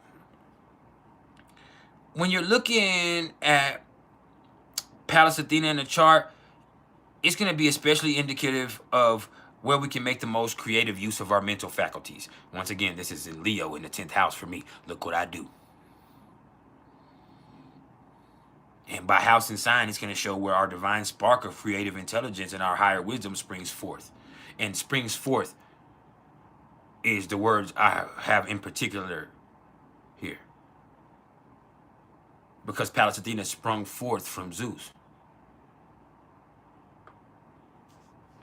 So, to reiterate, wherever Pallas Athena shows up in our chart, this is where we see our divine spark of creative intelligence and where we see our higher wisdom spring forth as Pallas Athena did from Zeus's divine mind.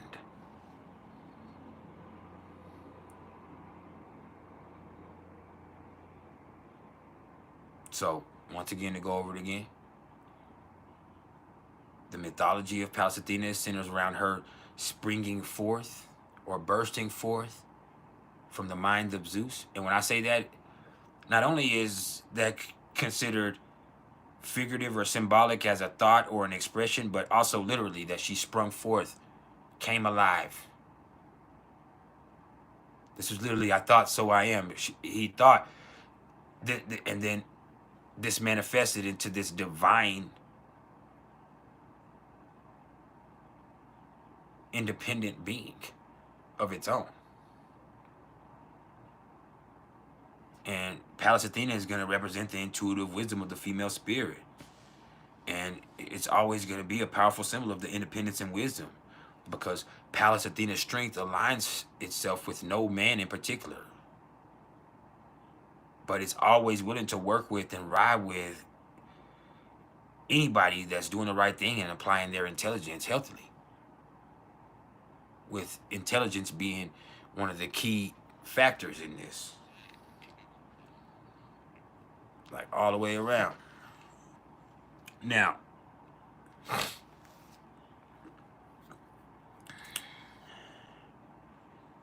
lastly, that brings us to TeAcHaBLE. And TeAcHaBLe is another centaur, okay? And TeAcHaBLe is Chiron's wife. And people a lot of people I never heard of TeAcHaBLe. Well, you should have, because TeAcHaBLe is actually the largest asteroid that there is.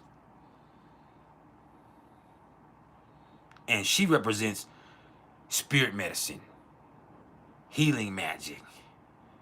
And she gives us the opportunity to tune into the cosmic awareness and tap into the infinite intelligence of the stars. All right. She also kind of assists in the healing of the invariant physical pain that Chiron irritates. The stuff that Chiron brings up, even though Chiron is a wounded healer in its own right, TeAcHaBLe helps ease the pain. All right, but her medicine is not chemical. It's ethereal and spiritual based. So wherever you have TeAcHaBLe in your chart, we can expect to find spiritual gifts. And we can also find a calm presence of knowingness.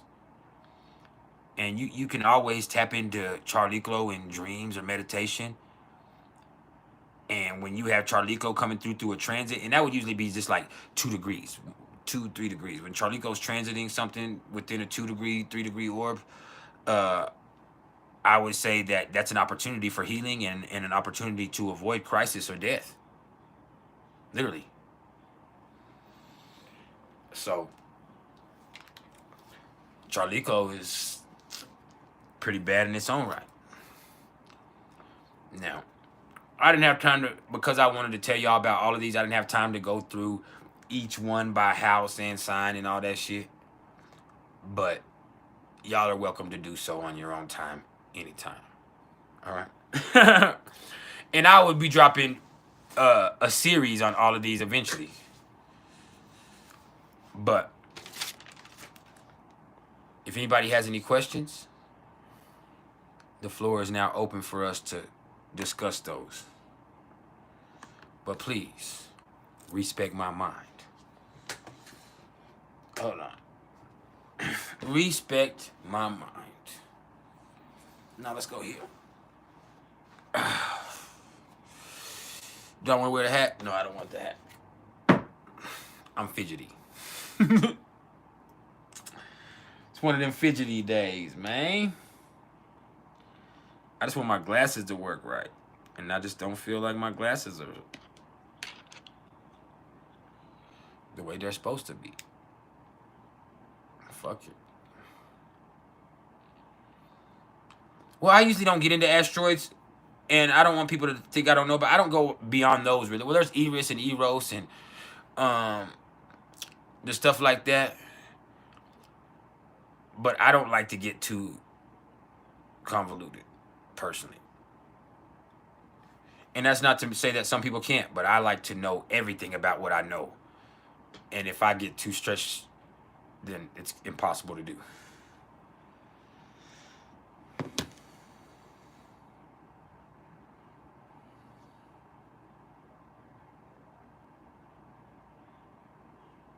So, yeah. Hold up, Melissa. I didn't see you. Thank you for the love, Melissa, on Venmo. I appreciate the Venmo love. We needed that. You feel me? That was a beautiful expression.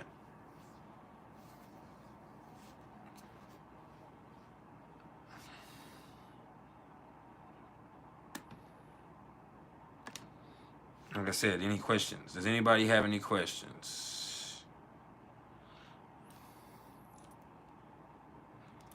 Tina Claire Marie, you said Chiron and his wife are together in your chart.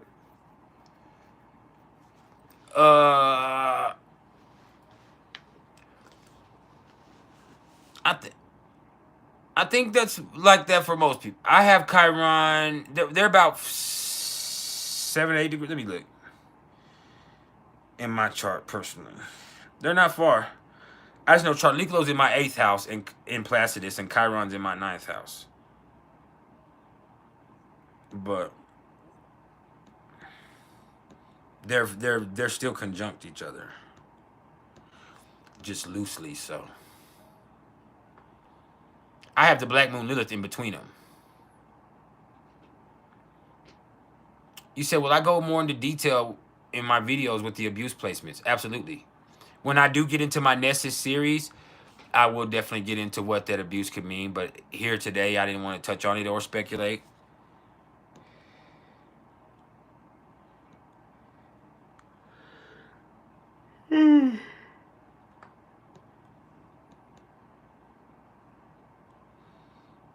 I have... What am I looking up again? Oh, Charliklo. I don't even have Charliklo on here. Hold up.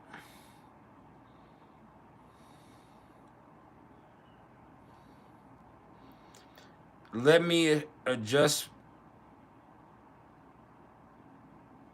what I'm putting in there.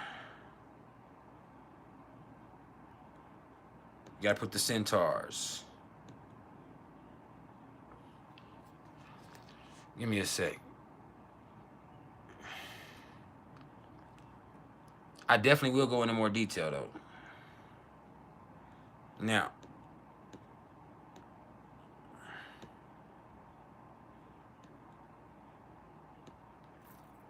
I have Nessus and Leo in the 11th house.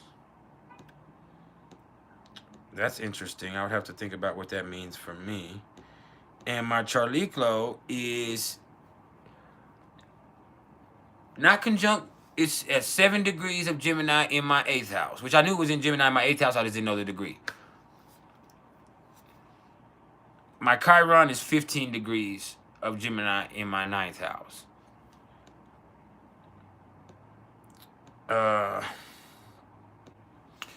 Black Moon Lilith is 13 degrees of Gemini in my 8th house also.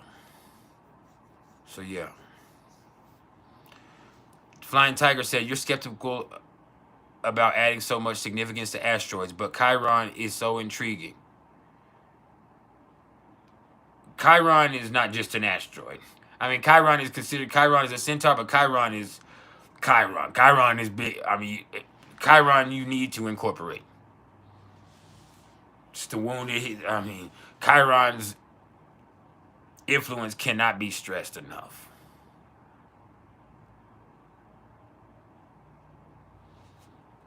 I mean that. Chiron's influence cannot be stressed enough.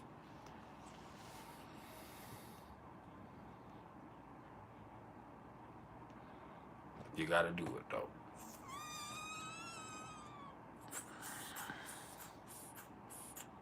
Chiron is the real deal. Absolutely.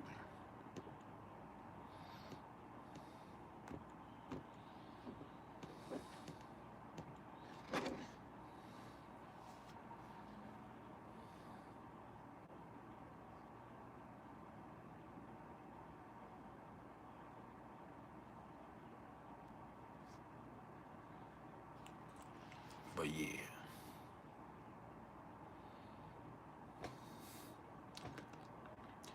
We can vibe for about 30 more minutes and then we're going to go. 30 more minutes and we're going to go. And I should be back here tomorrow. You know.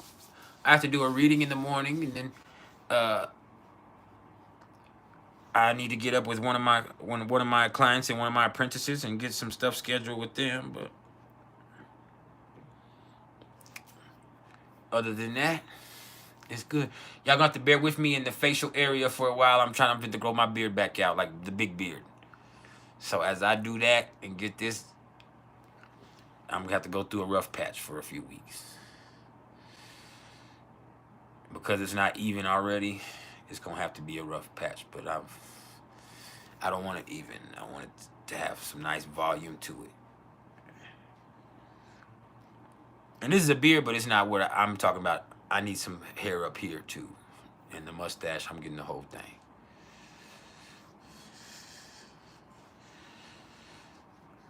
You said when Chiron hit Aries at 19 degrees, that day you realized you had Chiron at 19 degrees. You just turned 50. Shit. Are you saying you had a Chiron return?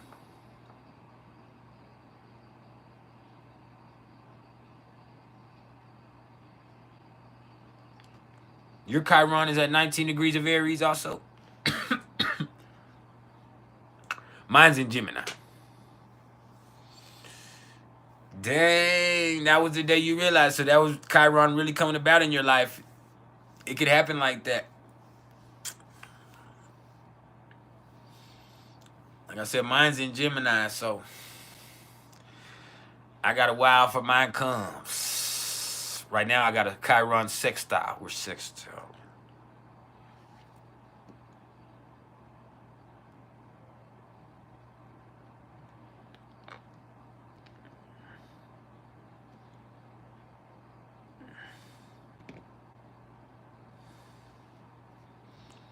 But yeah. Flying Tiger said they just got into astrology in July. Welcome. Welcome to the truth.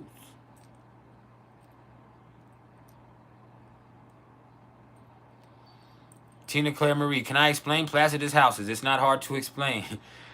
It's not, I mean, y'all let it get mixed up. It just means that it's the natural flowing. It means that your ascendant started at not 0 degrees. Like, for instance, my ascendant is 16 degrees of Libra. So, not only is everything opposite, but all my houses are split pretty much right down the middle. So, my first house, because my ascendant is 16 degrees of Libra, my first house is half Libra, half Scorpio. My second house is half Scorpio, half Sagittarius. My third house is Sagittarius, Capricorn. My fourth house is Capricorn, Aquarius. My fifth house is Aquarius, Pisces. My sixth house, and because of the nature of that, some of my placements look like Scorpio rising placements, while some of them look like Libra rising placements. But I don't get caught up in that. I get caught up in what that means for me, particularly in that placement. See, people get too caught up in how the chart looks. They want their chart to look a certain way. That's why they want equal sign or whole house or whatever, equal whole house or equal sign, however, which one you say it. But the fact of the matter is, life ain't equal, life ain't even, life ain't pretty. Placidus is a natural flowing of energy, and we go over this all the time. So you might have 2 or 3 signs in one house. Like my son, right? I tripped out the other day because he's a 2-degree Pisces rising. So, I mean, basically his whole house is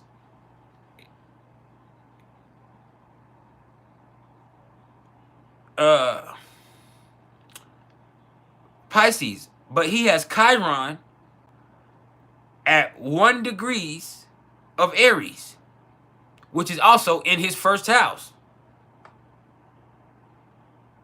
And so that whole spectrum is, because he's a 2-degree Pisces rising,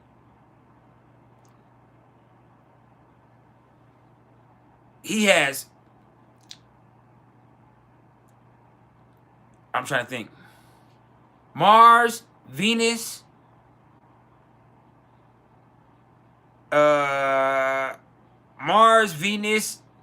Neptune, all in his first house.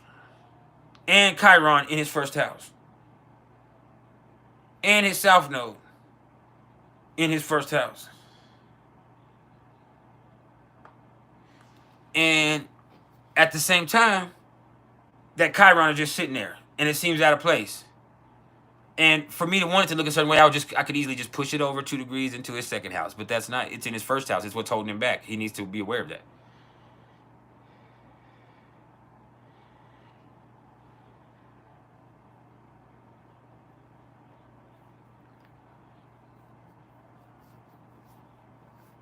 So yeah.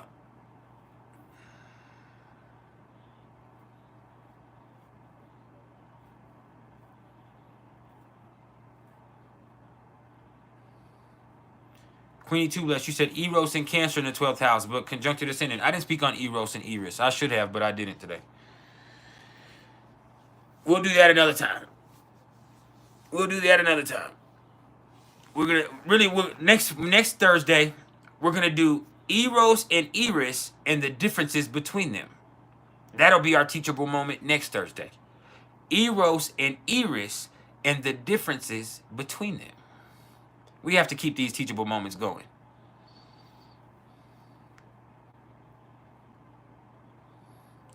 You said, what does it mean for him to have so much in the first house, my son? He has a lot in his 12th house, too. He has a 12th house in the first house stellium, and not much of his chart is distributed very much. He has a few 6th house things.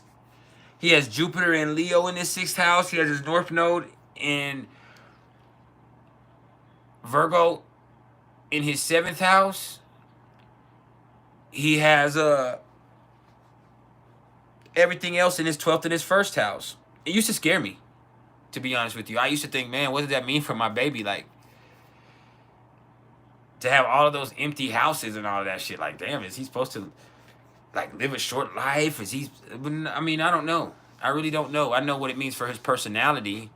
There's a lot of it that's hidden, and a lot of it that's there that's projected. Like, you have to understand, he has a 12th house stellium. He has Mercury. He has Mercury, Uranus. I forgot. He has Mercury, Uranus, and something else in his 12th house. His sun. He has the sun, Mercury, and Uranus, pardon me, all in his 12th house. Right? That's what's incredibly interesting.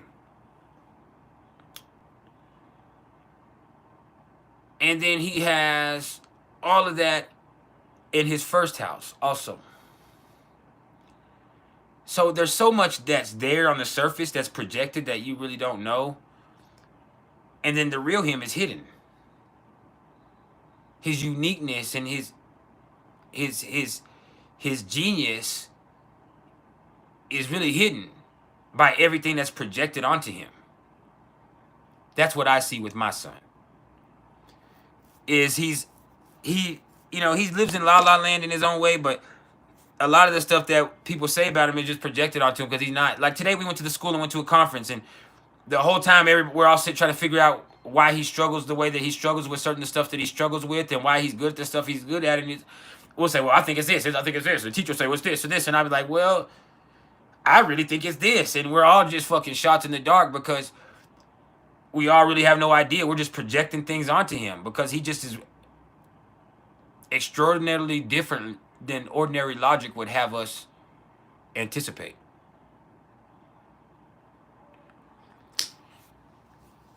Like, he's just different. And nobody, you know, you can tell he's just different, but what you see is just a projection anyway. It's a mirror of what you want to see. You just see what you want to see. He has all of that stuff in his first house, especially in Pisces in his first house. But some of the stuff you get is just a projection. And the real stuff is hidden. Let me look and see what's in his 12th house, just to be sure.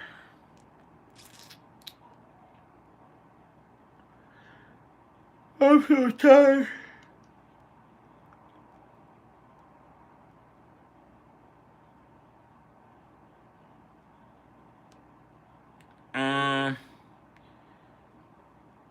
Well, he doesn't really have a 12th house stellium. He has a first house stellium. And his 12th house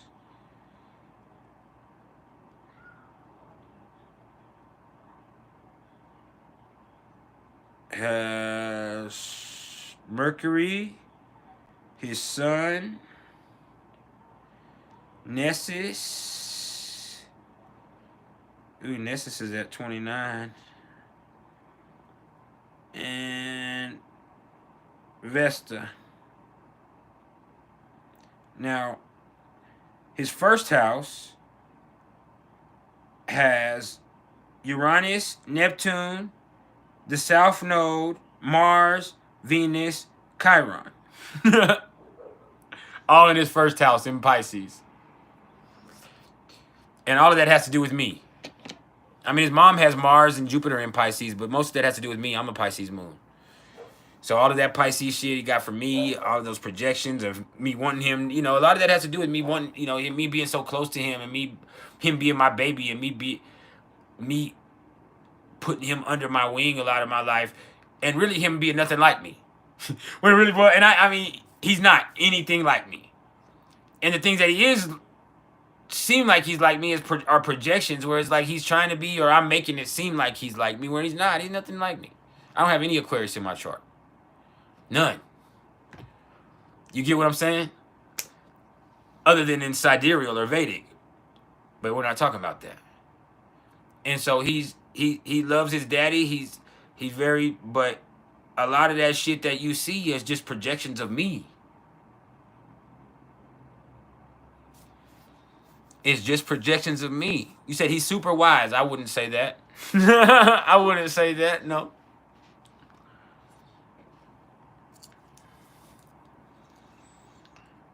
He is super different. He's wise, but I wouldn't say that's something it's going to take time for that to come out. He has all that 12th house stuff. A lot of that stuff, that the way he is, he's a lot different now than he was when he was younger even. He's wise in a way. He's intelligent, emotionally intelligent. But what I'm saying is a lot of the ways he is now is a world's different even when he was when he was a baby. Like the way we expected him to be, because he seemed very quiet and very internalized when he was young. But as he's gotten older, he's come out of his shell a lot. And he's been a lot more sociable, and a lot more friendly, and a lot more of the stuff that Aquarius can be. You know, instead of a lot of the stuff that Pisces can be.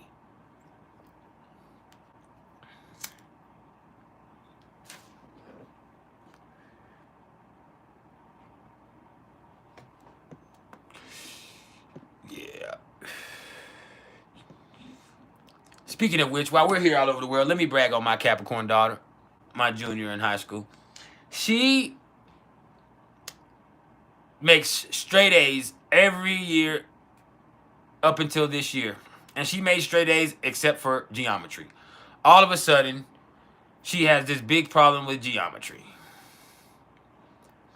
And I feel like she more has a beef with geometry than her not understanding it. Right. And so we had a whole conversation and a whole discrepancy about it. She's a Capricorn Sun Libra Moon in her own right. But she knows what I expect. She's like, I'm a little different with my sons academically, but my daughter, like, they're like, and I'm not saying I'm harder on her because I'm not, but I am. I expect more out of her academically, both my daughters. But her, she has shown nothing but excellence. I expect nothing but excellence. And I was like that academically. I didn't behave great. But academically, I didn't have a B until my junior year in high school. I had straight A's until my junior year in high school, just like her. And then I quit when I got a B. I went and tested out. I didn't just quit school. I don't want people to think that. I tested out. I went and got my diploma. And I graduated early. Plus, I was in trouble. I wasn't going to be able to walk. I graduated almost a year and a half early. But that's no bullshit. And she plans on graduating early. But she, in that way, she's a lot like me. Really, out of all my children, she's the most like me. Right. And so I've just been on her, like, man, get that grade up. Like, man, I don't, you know what I'm saying? She has all the excuses why, but today she messaged me, he's like, hey. And True Catch, she's like, hey, just so you know, that grade is up. It went from failing all the way to a B, and we'll have it at an A by next week. I'll have it at an A by next week. And so I'm just proud. It shows the Capricorn in her. It's just like that grit, like, like, I get it. I get it. And her sun is conjunct my Mars. Her sun is 21 degrees of Capricorn. My Mars is 21 degrees of Capricorn. And you can see that in parent-child associations in astrology, is that sun conjunct Mars. And that's an interesting dynamic for us to have with each other. But she is a mess. And then my other daughter is going to be here in a couple of days. And my 21-year-old daughter, she's going to be here in a couple of days, her and her man. And they can't come for Christmas. And so they want to come a little bit early. So they're going to be here. We'll get to spend some time with her.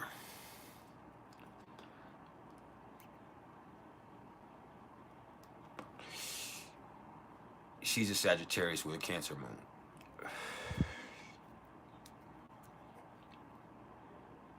And her and I are. We used to be really, really close. We're estranged a little bit. Well, I mean, we're good, but not really good like we should be. We will be, but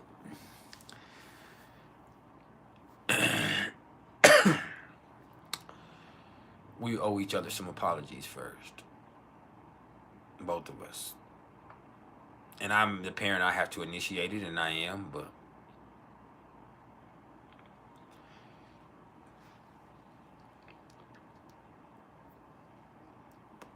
that Sagittarius, she gets on my nerves. Her son is my Juno.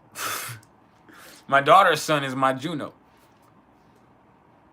So it's not about marriage all the time. And I'm not saying that, but she is. I've learned so many lessons in love and control and all that shit with my child. Because that's why we fell out. When I talk about with Juno, when we talk about the twin flame concept and the soulmate concept and, you know, are issues of bitterness and jealousy and projected authority and control over another person still symbols of love? When you think about that concept with Juno, that actually applies to my relationship with my daughter. because her being a Sagittarius, and I have like I said, I have Sagittarius in the second house. So her being a Sagittarius, us growing up, like I was very strict on her. She's my oldest daughter. Even though I wasn't around for everything, when I was around, once we were, once I got my shit together, and by that time she was pretty much a teenager. But once I got my shit together and we were living in the same household, which really was from like when she was 13 till she was grown. And before that, it was erratically. But once I got my shit right and I was there, I was very, very, not strict, but controlling. Like, I wasn't strict in the sense that she couldn't do nothing, but the shit with the little boys, curfew, all that shit, I did not play about that shit. As a dad, as a Cancer dad, as having Mars and Capricorn in my fourth house, like, I did not play about that shit. She's a Cancer moon, ironically. Her moon is my sun. And she was 17 years old and had a 9:30 curfew. I mean, 9:30 curfew. If you wasn't in by 9:30, I'm coming to look for you. There were only so many places I would let her stay at if I didn't know their parents. And I'm talking about this when she was supposed to be almost grown. Like, I did not play no fucking games about my daughter. Now, my other daughter doesn't live with me. She lives with her mom. She has a different mother. But I was very, very strict. And for a Sagittarius, me learning now, me knowing now, that's one of the worst things I could have been. But I was very, very, very controlling over her movements. And it's because I love her and I protect her. But it also pushed her away, ultimately. To the point to where it got to 2 weeks before her 17th. And she came and she was basically like, look, dog. Big scene, a big fight between me and her mom and me and her and all that. Another big knockdown, drag out fight. And she was basically like, look, have somebody coming to get me now. I'm leaving. I'm 17 and y'all can stop me, and legally that depends. We'll see what happens. But basically, you can stop me now and we can have a miserable last 2 weeks, or we can see what happens if I do leave anyway. Or you could just let me go and it is what it is. It's 2 weeks. It's 2 weeks. I'm gonna be gone in 2. And she's basically saying, hey, no matter what, if you do within 2 weeks, I'm out. I'm trying to leave tonight, but within 2 weeks, I'm out. And I mean, it came out later that she was upset that we moved her away from her home state. We moved across the country in her senior year. I had an issue that I didn't, where we had to move, or where we wanted to move, or we needed to move, and we didn't incorporate what the children wanted. And the other kids don't matter; they were young. The boys were fifth, sixth grade. They didn't really care as much as she did. She was a freaking senior in high school. And you're a senior in high school. You grew up one way your whole life, and then all of a sudden, right in the middle of your senior year, we want to move across the country. Or at the beginning of your senior year, we want to move you across the country. And COVID was going on, so they weren't really going to school and all that other shit. But at the same time, I can see where she was upset. So she was looking for the quickest way to go back to Texas. She was looking for the quickest route back to Texas. And she had a boyfriend that I didn't know about because I had been mean to her last boyfriend, even though she's 17 years old. Like, that's how it was. Like, she had a boyfriend that she had around, and I was basically a dick to him, and I was intimidating towards him, and I wasn't accepting towards him being around. She had a boyfriend, a couple ones that I liked, but I just didn't like that little motherfucker. The boyfriend before him, he was sneaky. You could tell he was sneaky. I didn't like that motherfucker. And he had her doing shit that she, you know what I'm saying? Like, he had her, like, she was doing shit he shouldn't have been doing with the way he would came up. And then he had my daughter, you know what I'm saying? To where you look at him and, like, at me being a people person, like, nah, that little slick motherfucker, I don't even like that little slick motherfucker like that. And so I picked up something on him I didn't like right off the rip. She had boyfriends before that used to come to our house and stuff, but she, being a teenage girl, she did stuff to abuse that. There's times where she snuck out and I went and found her. Like, she knows how I am as a parent. My child snuck out and went off to a party. I went and found my child at the party. Guess what? You got a chance to come outside or I'm coming up in that bitch. You better bring your ass home. Don't ever leave my house like that. Don't ever sneak out of this house again and put yourself in danger, leaving with people in the middle of the night. I didn't went in her room and there's boys in her room in the middle of the night, and the way that you have to deal with as a dad, some of the stuff you have to deal with, especially Sagittarius. Like, she tried me. And then I have to go in there and be like, all right, this little motherfucker's in my house. So what do I do now? I went out there and there's little boys outside the window. I went out there and I've caught her getting high, doing all kinds of stuff. Like, that's just, that's a part of raising a teenager. But the way that I was so smothering made her want to break free. And it was from love. It was from protection. But it wasn't what was best for our relationship. And we have to work through that now. And it forced, it just forced her to hide and lie about things. And it forced her to want to leave and break free as soon as she got old enough. And it took time for me to realize that and come to a realization. But it's a perfect example of how Juno's energy works out. Like I said, my daughter's sun is exactly conjunct my Juno. Juno doesn't have to be your marriage partner, even though it can be representative of that. But it's an intimate relationship. It's the type of stuff like boom, boom. You have to learn to work with it. Juno's conjunct my Saturn too, so that's another thing. My Saturn's there conjunct my Juno. My Juno's 2 degrees of Sagittarius in my second house. My Saturn is 4 degrees of Sagittarius in my second house. But it just basically has been a lesson of loving people the right way. And so I have had to take those lessons and apply them differently for my sons, even though it's different with boys and girls. But I've had to be different with my other daughter and with my sons because I've learned that lesson. And her and our relationship is still growing and healing, but it's strained because of the love. It's interesting.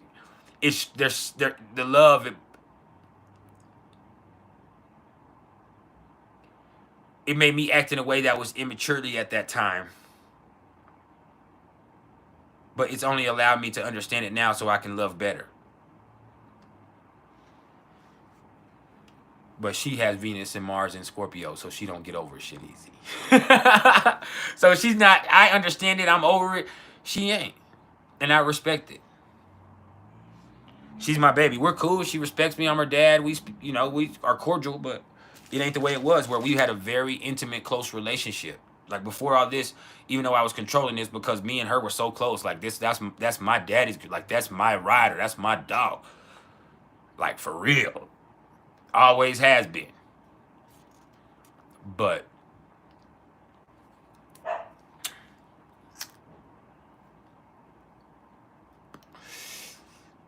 this shit got complex.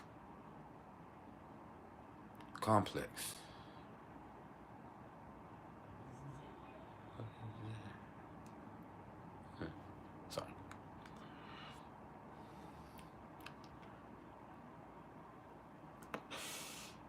True story.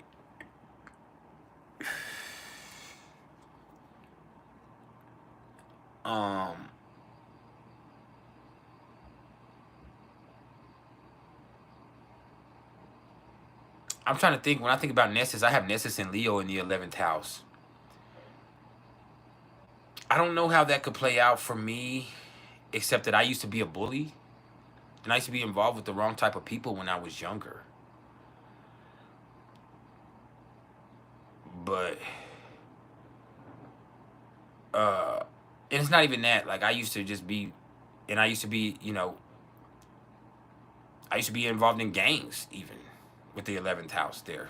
Like I used to be, I'm a gangbanger. So Nessus and Leo in the 11th house, I've done some stuff, to the people that were my friends. And the people have done stuff to me in order for me to be their friend abusively, beat me up. Like I had to get jumped into gangs. I had to fight every time I went to a different part of a prison to prove that I was worthy of being around those people. So you can think about that, the abuse of acceptance, having to be abused to be accepted, and then abusing people for me to, and having to see how tough they are and bully them for me to really accept them and love them. Like, why do I got to put you through it to love you? See, I think about things deeply. I like to dissect the shit out of all of this shit. And the best way for me to do that is to show you how it relates to me. I showed you Juno, Charlie in Gemini in my 8th house. Like, the sexual abuse and the inappropriate stuff I experienced with my dad. The death I experienced with my mom in the 8th house. It's allowed me to, through speaking on it and through communication. I actually have direct communication sometimes with stuff.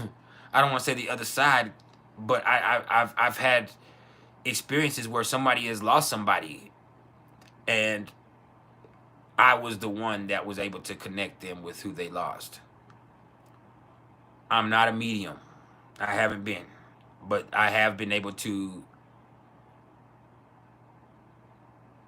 at certain times in my life, and it hasn't been all the time because it's not something that's direct, I have been able to pick up on certain influences or messages as far as grief with people when it comes to death and things like that. And I have, I have a fear of it, but I also have a natural understanding about it. And sex too. Like,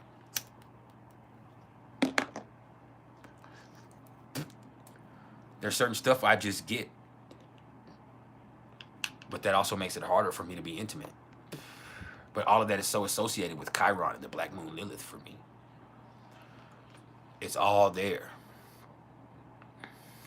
With Vesta, it's also associated. Vesta for me is exactly sextile to Charlie Glow.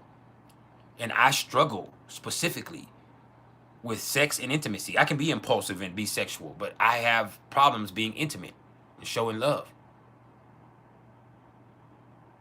I also am very dedicated to working out and being in shape and being active. And I also am very aware of my health. Very aware of my health.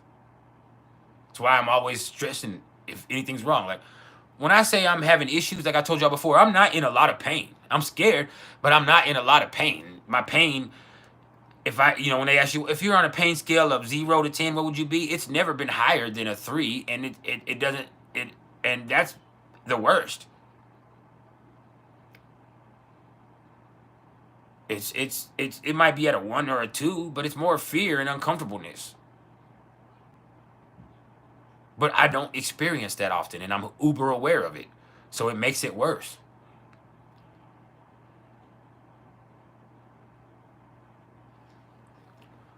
And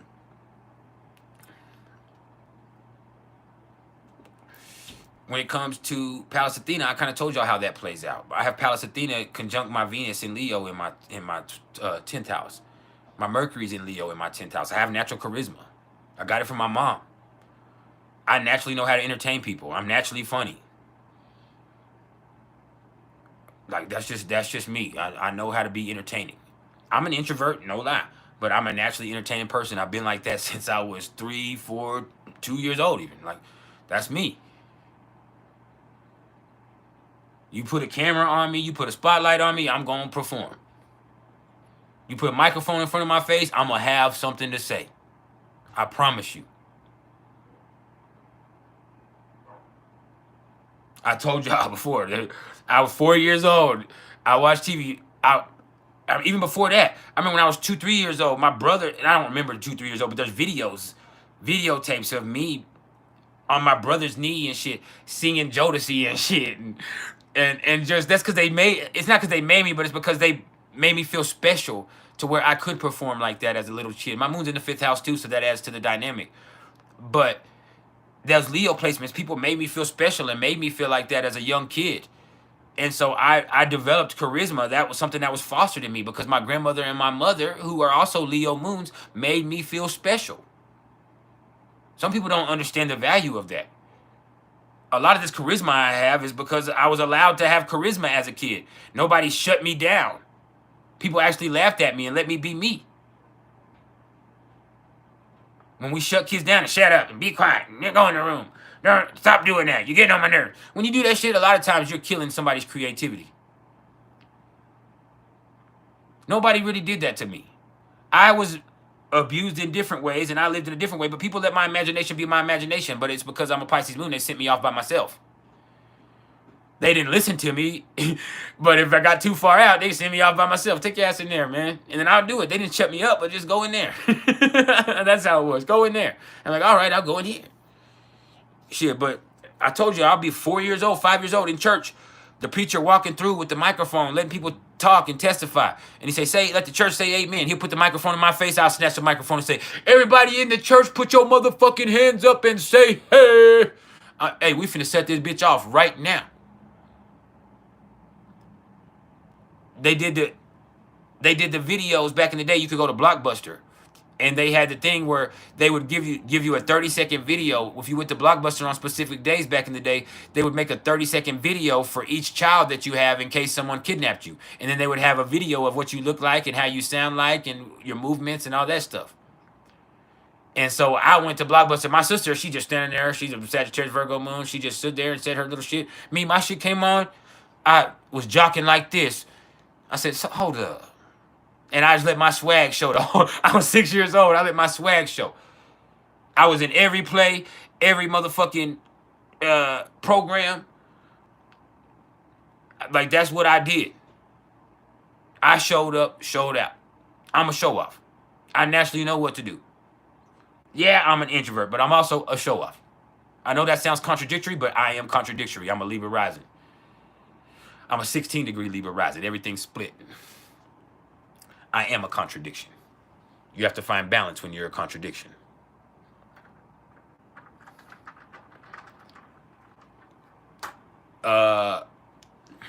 Vesta, already said. What else? I did Palace of Thea. What else do we got here? My Galactic Center is in my third house, as I said. I'm very intuitive, naturally intuitive. I'm also very naturally intelligent in my own way. I never struggled with school. I never had to do a lot of studying. Answers just come to me. I have Uranus and Sagittarius in my third house. I have Neptune and Capricorn in my third house. I get distracted easily and I can be a rebel, but I also, because I'm very intuitive. I'm very tuned in. I'm naturally intelligent, even genius in my own way. I can tap in directly into the motherfucking Akashic records, as some would say. Some people say, oh, bro, you're projected. Or no, you're not projecting. You're, what's the word I'm looking for?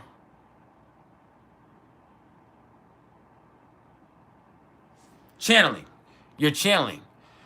They say, bro, you're channeling. And a lot of times that's true, but sometimes it's not true. Sometimes it's just it's not even have to do channeling. The answers are just there intuitively. I just know. That's what the Galactic Center is. It's the transmitter of divine consciousness, and it connects us directly to our freedom and our truth. It can be said that's where your intuition is the strongest. Also, Pallas Athena could be where your intuition is the strongest too, in a different way. Ceres. I have Ceres in my 11th house in Virgo. So I'm here to serve humanity. My mom was also sick.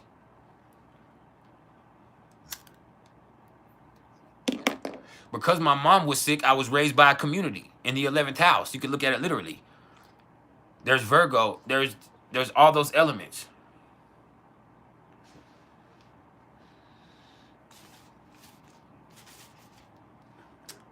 So, yeah.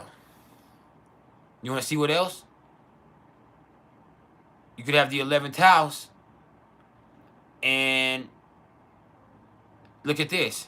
I have Ceres and Virgo in the 11th house. And even though it's the 11th house, my son, my oldest son is a Virgo rising.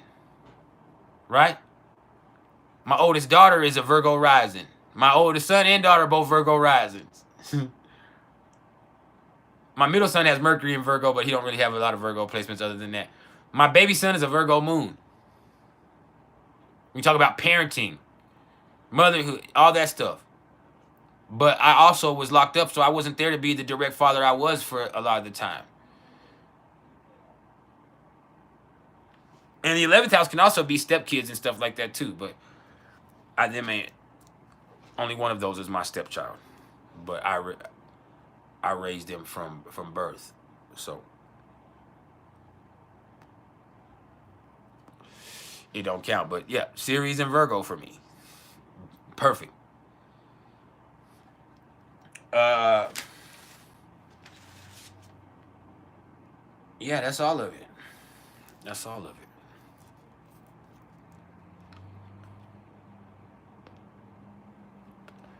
I hope y'all learned a little something today.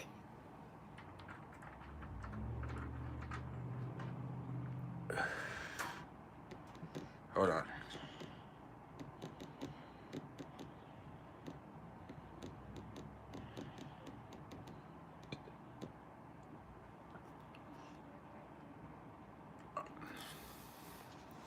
The asteroids those asteroids specifically can tell you a little something, something.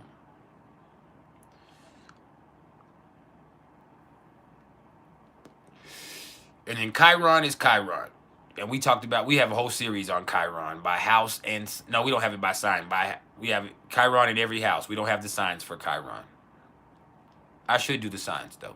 I need to do a series on the signs. I have a lot of series I do. And since I did all that writing today, I don't know what could stop me from getting back on my series. Starting a series with series. But yeah, we super good.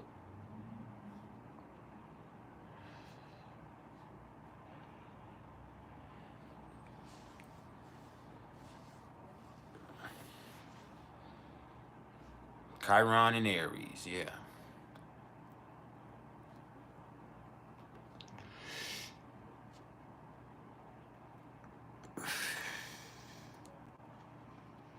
You have problems with awareness and asserting yourself. Oh, Natalie, we miss you. We miss you. Series, 2 degrees of Leo, with Leo, Sun, and Mercury at 3 degrees. I mean, you know, you had that stuff in the 8th house.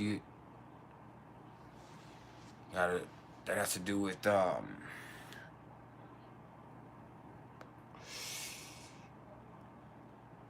I mean, you have to look at your own parenting and the way parenting comes about for you, even in your own way, with your own kids. But how does your parents play, you and your relationship with parenting in your life play out? And what do you nurture and how do you nurture?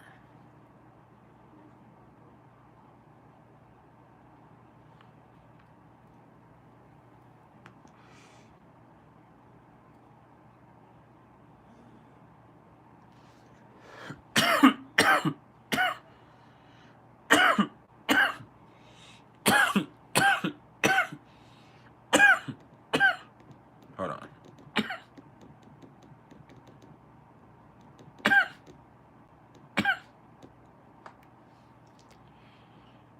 But yeah. And next week, we're going to talk about Eris and Eros and the differences between. Y'all just got to bear with me and respect my mind. Can you do that?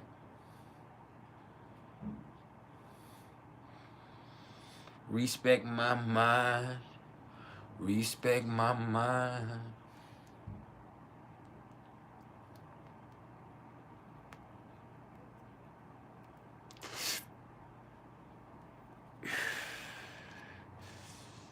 I gotta get me some new shades. Them motherfuckers crooked.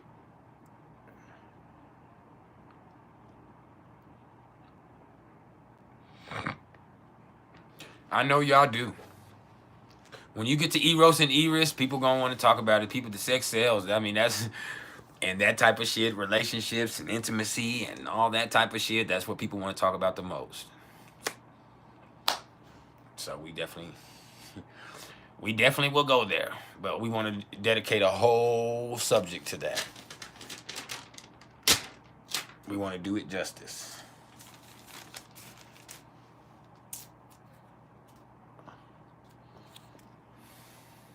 And we will. We definitely will.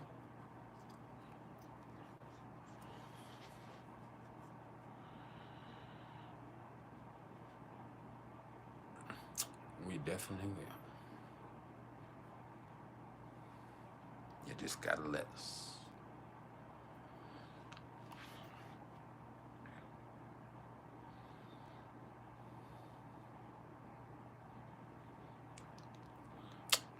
We got about 10 more minutes.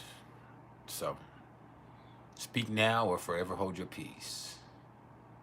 We should be back tomorrow. I can't make any promises, but as close as I can to promise, we will be back tomorrow. I have to do a reading before I come. I gotta, well, really two. I gotta get 2 of them knocked out, which should be easy. But once I get those taken care of, and once I get uh, a date and schedule and curriculum set up with one of my apprentices, I should be here tomorrow for sure. But yeah, y'all don't appreciate shit anyway. Y'all used to. Y'all were last month, but y'all ain't been appreciating shit lately. And that's all right. I'm blessed. Regardless.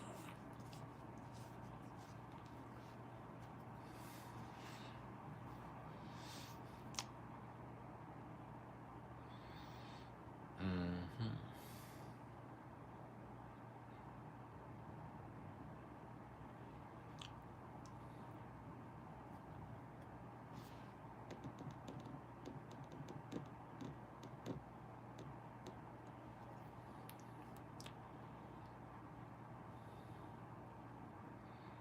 Vesta, Hygeia, and Venus. I haven't gotten into Hygeia enough for me to speak on Hygeia. Vesta and Venus and Virgo in the 8th house. I mean, you're truly dedicated to purity and service. You really want to help. You're really there. You're really dependable. You're really about being somebody solid in a storm. But you also struggle with affection. You also struggle with opening up. You also are very picky and particular. You also are very sensitive. And the confidence that you have, it it can be shaken by your sensitivity. That's why so much of your life is about establishing that confidence. Reflection. You have so much centered around establishing your self-confidence and getting away from those sensitivities and those projections and expectations and who who people want you to be, and being the ethereal being that you can be.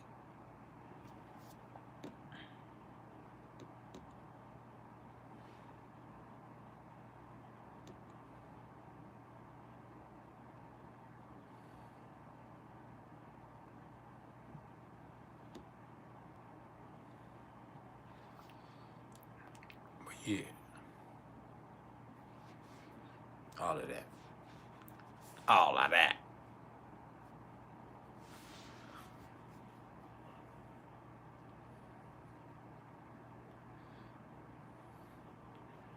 Attuned to Ken. What's up, my friend? Midheaven in Aquarius. The midheaven is the cusp of the 10th house. You don't have to put the house. The midheaven. That's what the midheaven doesn't mean the 10th house. It means the doorway to the 10th house. But a doorway is not in a house. It's on a house. You get what I'm saying? That's the thing to remember about the angles. And I'm gonna tell this to my pupils, to Love 12 and to Tiara and to whichever pupil I decide to accept next. The angles are not in a house, they're on a house. Your door is not in your house, it's on your house. The ascendant is on the 12th and the 1st house. It's the back door to one, the front door to the other. The IC or the Amun Koeli, the Nadir, that is the cusp of the 4th house, but it's the back door to the 3rd, the front door to the 4th. The descendant or the DC, that's the doorway to the 7th house, the cusp of the 7th house, but it's the back door of the 6th, the front door of the 7th. The midheaven, or the medium coeli, or the MC, is not the 10th house. The 10th house is the 10th house. It's the doorway to the 10th house, but it's the front door to the 10th, the back door to the 9th. Remember that. Write it down, take a picture. I don't give a fuck. That was a fake ass laugh. I'm sorry. I shouldn't even laugh like that. That was disrespectful. I don't even laugh like that, homie. I don't even get down like that.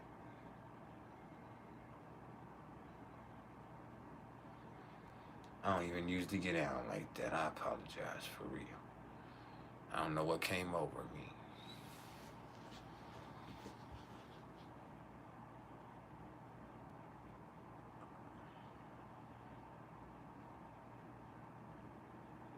I don't even know what came over me.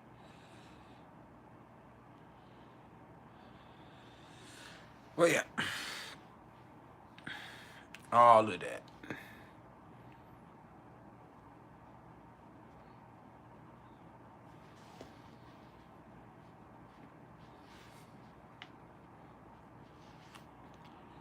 So, yep. Any more questions? You said no music. There was music earlier. I shut it off. This was a teachable moment. We vibed and all that shit. It was nice, but this something else. ThErApy. Hey, didn't you inquire about apprenticeship? You sent me a apprenticeship license too. I'm really looking to accept one more person. So you remember, if you're still interested, you got to send me. I'm telling y'all, it's not cheap. So when people send me, hey, I want to be an apprentice, and I send them my price, and they're flabbergasted, then you ain't up on this priceless knowledge. Like I give away a lot, but in order for me to put you under my wing, to help foster your growth and knowledge for real, to teach you how to read charts. See, you're going to be your own astrologer. You're going to develop your own understanding. But I'm going to teach you how to read a chart. I don't know if Love 12 is still here. But Love 12 can easily attest that we had our first session, hour and a half, 2 hours, boom. Like, I went all the way in. I have a curriculum ready. And if you have a different knowledge level, or if you have something, we can specifically cater it to your needs. Yeah, I like that terminology. You like how I say that shit? We can specifically cater it to your needs, player. Player.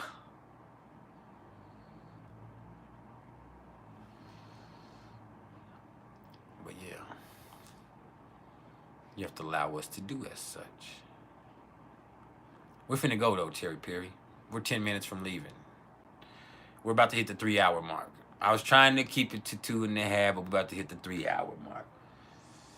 It's my love and dedication. Even though y'all don't appreciate shit these days, this is my love and dedication. We'll be all right.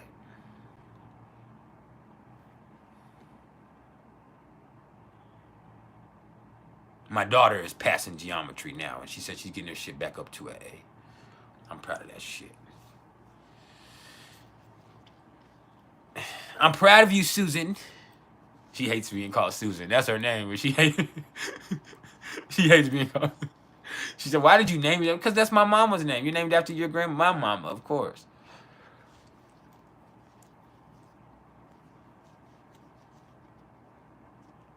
Susan Devon Turner. That's my baby.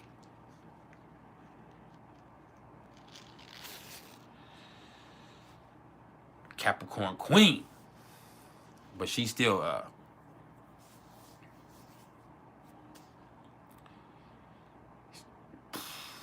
yeah, a mess. She's a Leo rising, so that helps out a lot with a lot of that Capricorn shit. But yeah. What's up, Terry? What's your question before we go? Make it good, make it count. Write this down. No.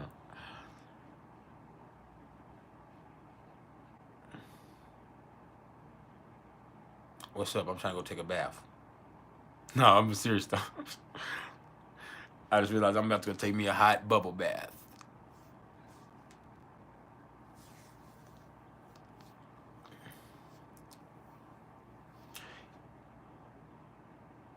If you happen to be one of the few people with Vertex and Aries in the 9th house.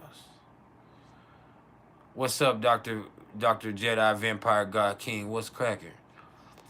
What do you want to know about it? You said there's very little literature about it. I mean, it's the Vertex. First of all, looking at the Vertex as, and I actually spoke on each one of these, but you're gonna have to look at your anti-Vertex, which is gonna be for you in Libra in the 3rd house. So you're a nice person. You're polite. You were raised a certain way to have tact and to have morals and to be fair to people and to be nice and polite and just care. You were taught manners. But if you want to go far, you want to really experience your truth. Sometimes you gotta be blunt. You gotta get it. You gotta get it. That's what that Vertex means. And there's gonna be shit that brings it out of you. There's gonna be situations where you're gonna have to speak, or where you're gonna be situations where you ain't around where you ain't around where you're usually comfortable being around, and where you're in a different environment to where you can be a different person. I'm talking about a whole new individual. But you also are gonna learn how to speak bluntly from the heart. That's a matter of spirituality. To speak your truth, live your truth, be your truth. Not play nice and be polite and do what you think is right for other people all the time. So having that Vertex and Aries in the 9th house is gonna make you experience conflict to where you have to fight back. You have to stand up. You have to speak out.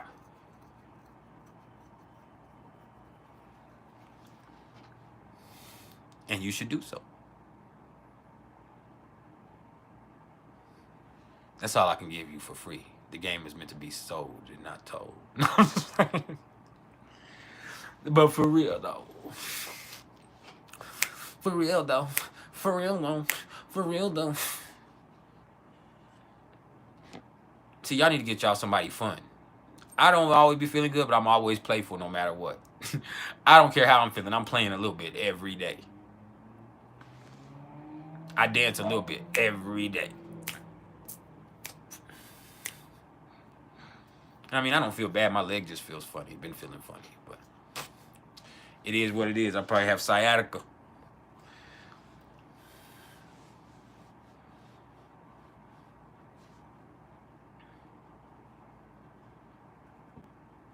I was thinking, oh man, is my bone fucked up? But I guess it wouldn't be moving all around my leg if my bone was fucked up. And I wouldn't be able to still. Ah! Get down like that. My mind is fucked up.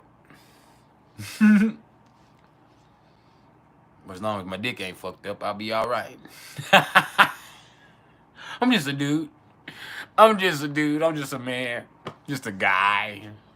Typical male.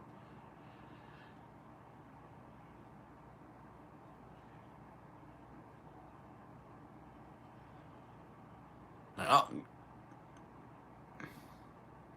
We good. So, we're about to go, y'all. I appreciate all your love and support. If any of y'all are interested in any astrological readings, don't get at me in my comments. What you need to do is get at me in my email, which is mr.turner1300@gmail.com. That's mr.turner1300@gmail.com. And If you're looking for a good plumber, I do that too.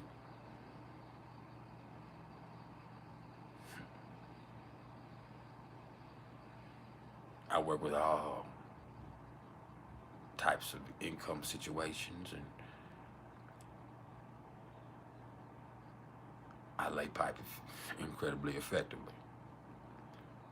I build fence posts and roof. Yeah, yeah. I DJ. No little kids parties though. Yeah. I do lube work. Now we're not talking about lubrication because you won't ever need that with me. We're talking about tires. Lube work. I can fix a tire. Mountain climbing classes. I can teach you how to climb a mountain. Climb every mountain, ford every stream. Yeah. Those are a few of my favorite things. Those are a few of my favorite things. Yeah, yeah. Don't mind that. That's just the sound of music. And I'd rather play that than ever be some type of fiddler on the roof. Now I'm gonna stop playing, y'all. I love y'all. Like I said, I should be back sometime tomorrow. I can't guarantee it. I plan on being here and giving y'all something. I'm talking about something. Maybe a top 5, maybe just some loving energy for a little bit, maybe a vibe, maybe some story time, maybe one of those type of things. But we'll be here tomorrow at some point. I won't be here Monday. I got stuff to do. I have a reading to do on the phone, and then I have classes with Love 12. I will be here Tuesday. And man,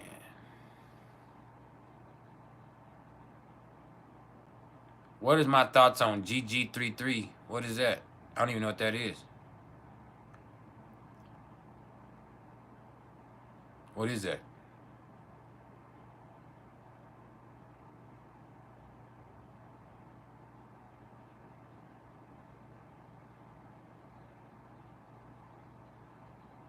I've never listened to the dude. I don't know. I don't pay attention to those people. I be in my own lane. So I don't even know who that is, and I don't give a fuck. And I probably would get offended. So I'm very competitive. But no, I don't know who that is. Shout out to them or whatever the fuck they have going on, or fuck them. I don't know, but I don't know. I don't know them. I'm the numerology guy. I'm the only numerology guy I need. I'm the only astrology guy you need. You hear me? I love y'all. Y'all keep it real till next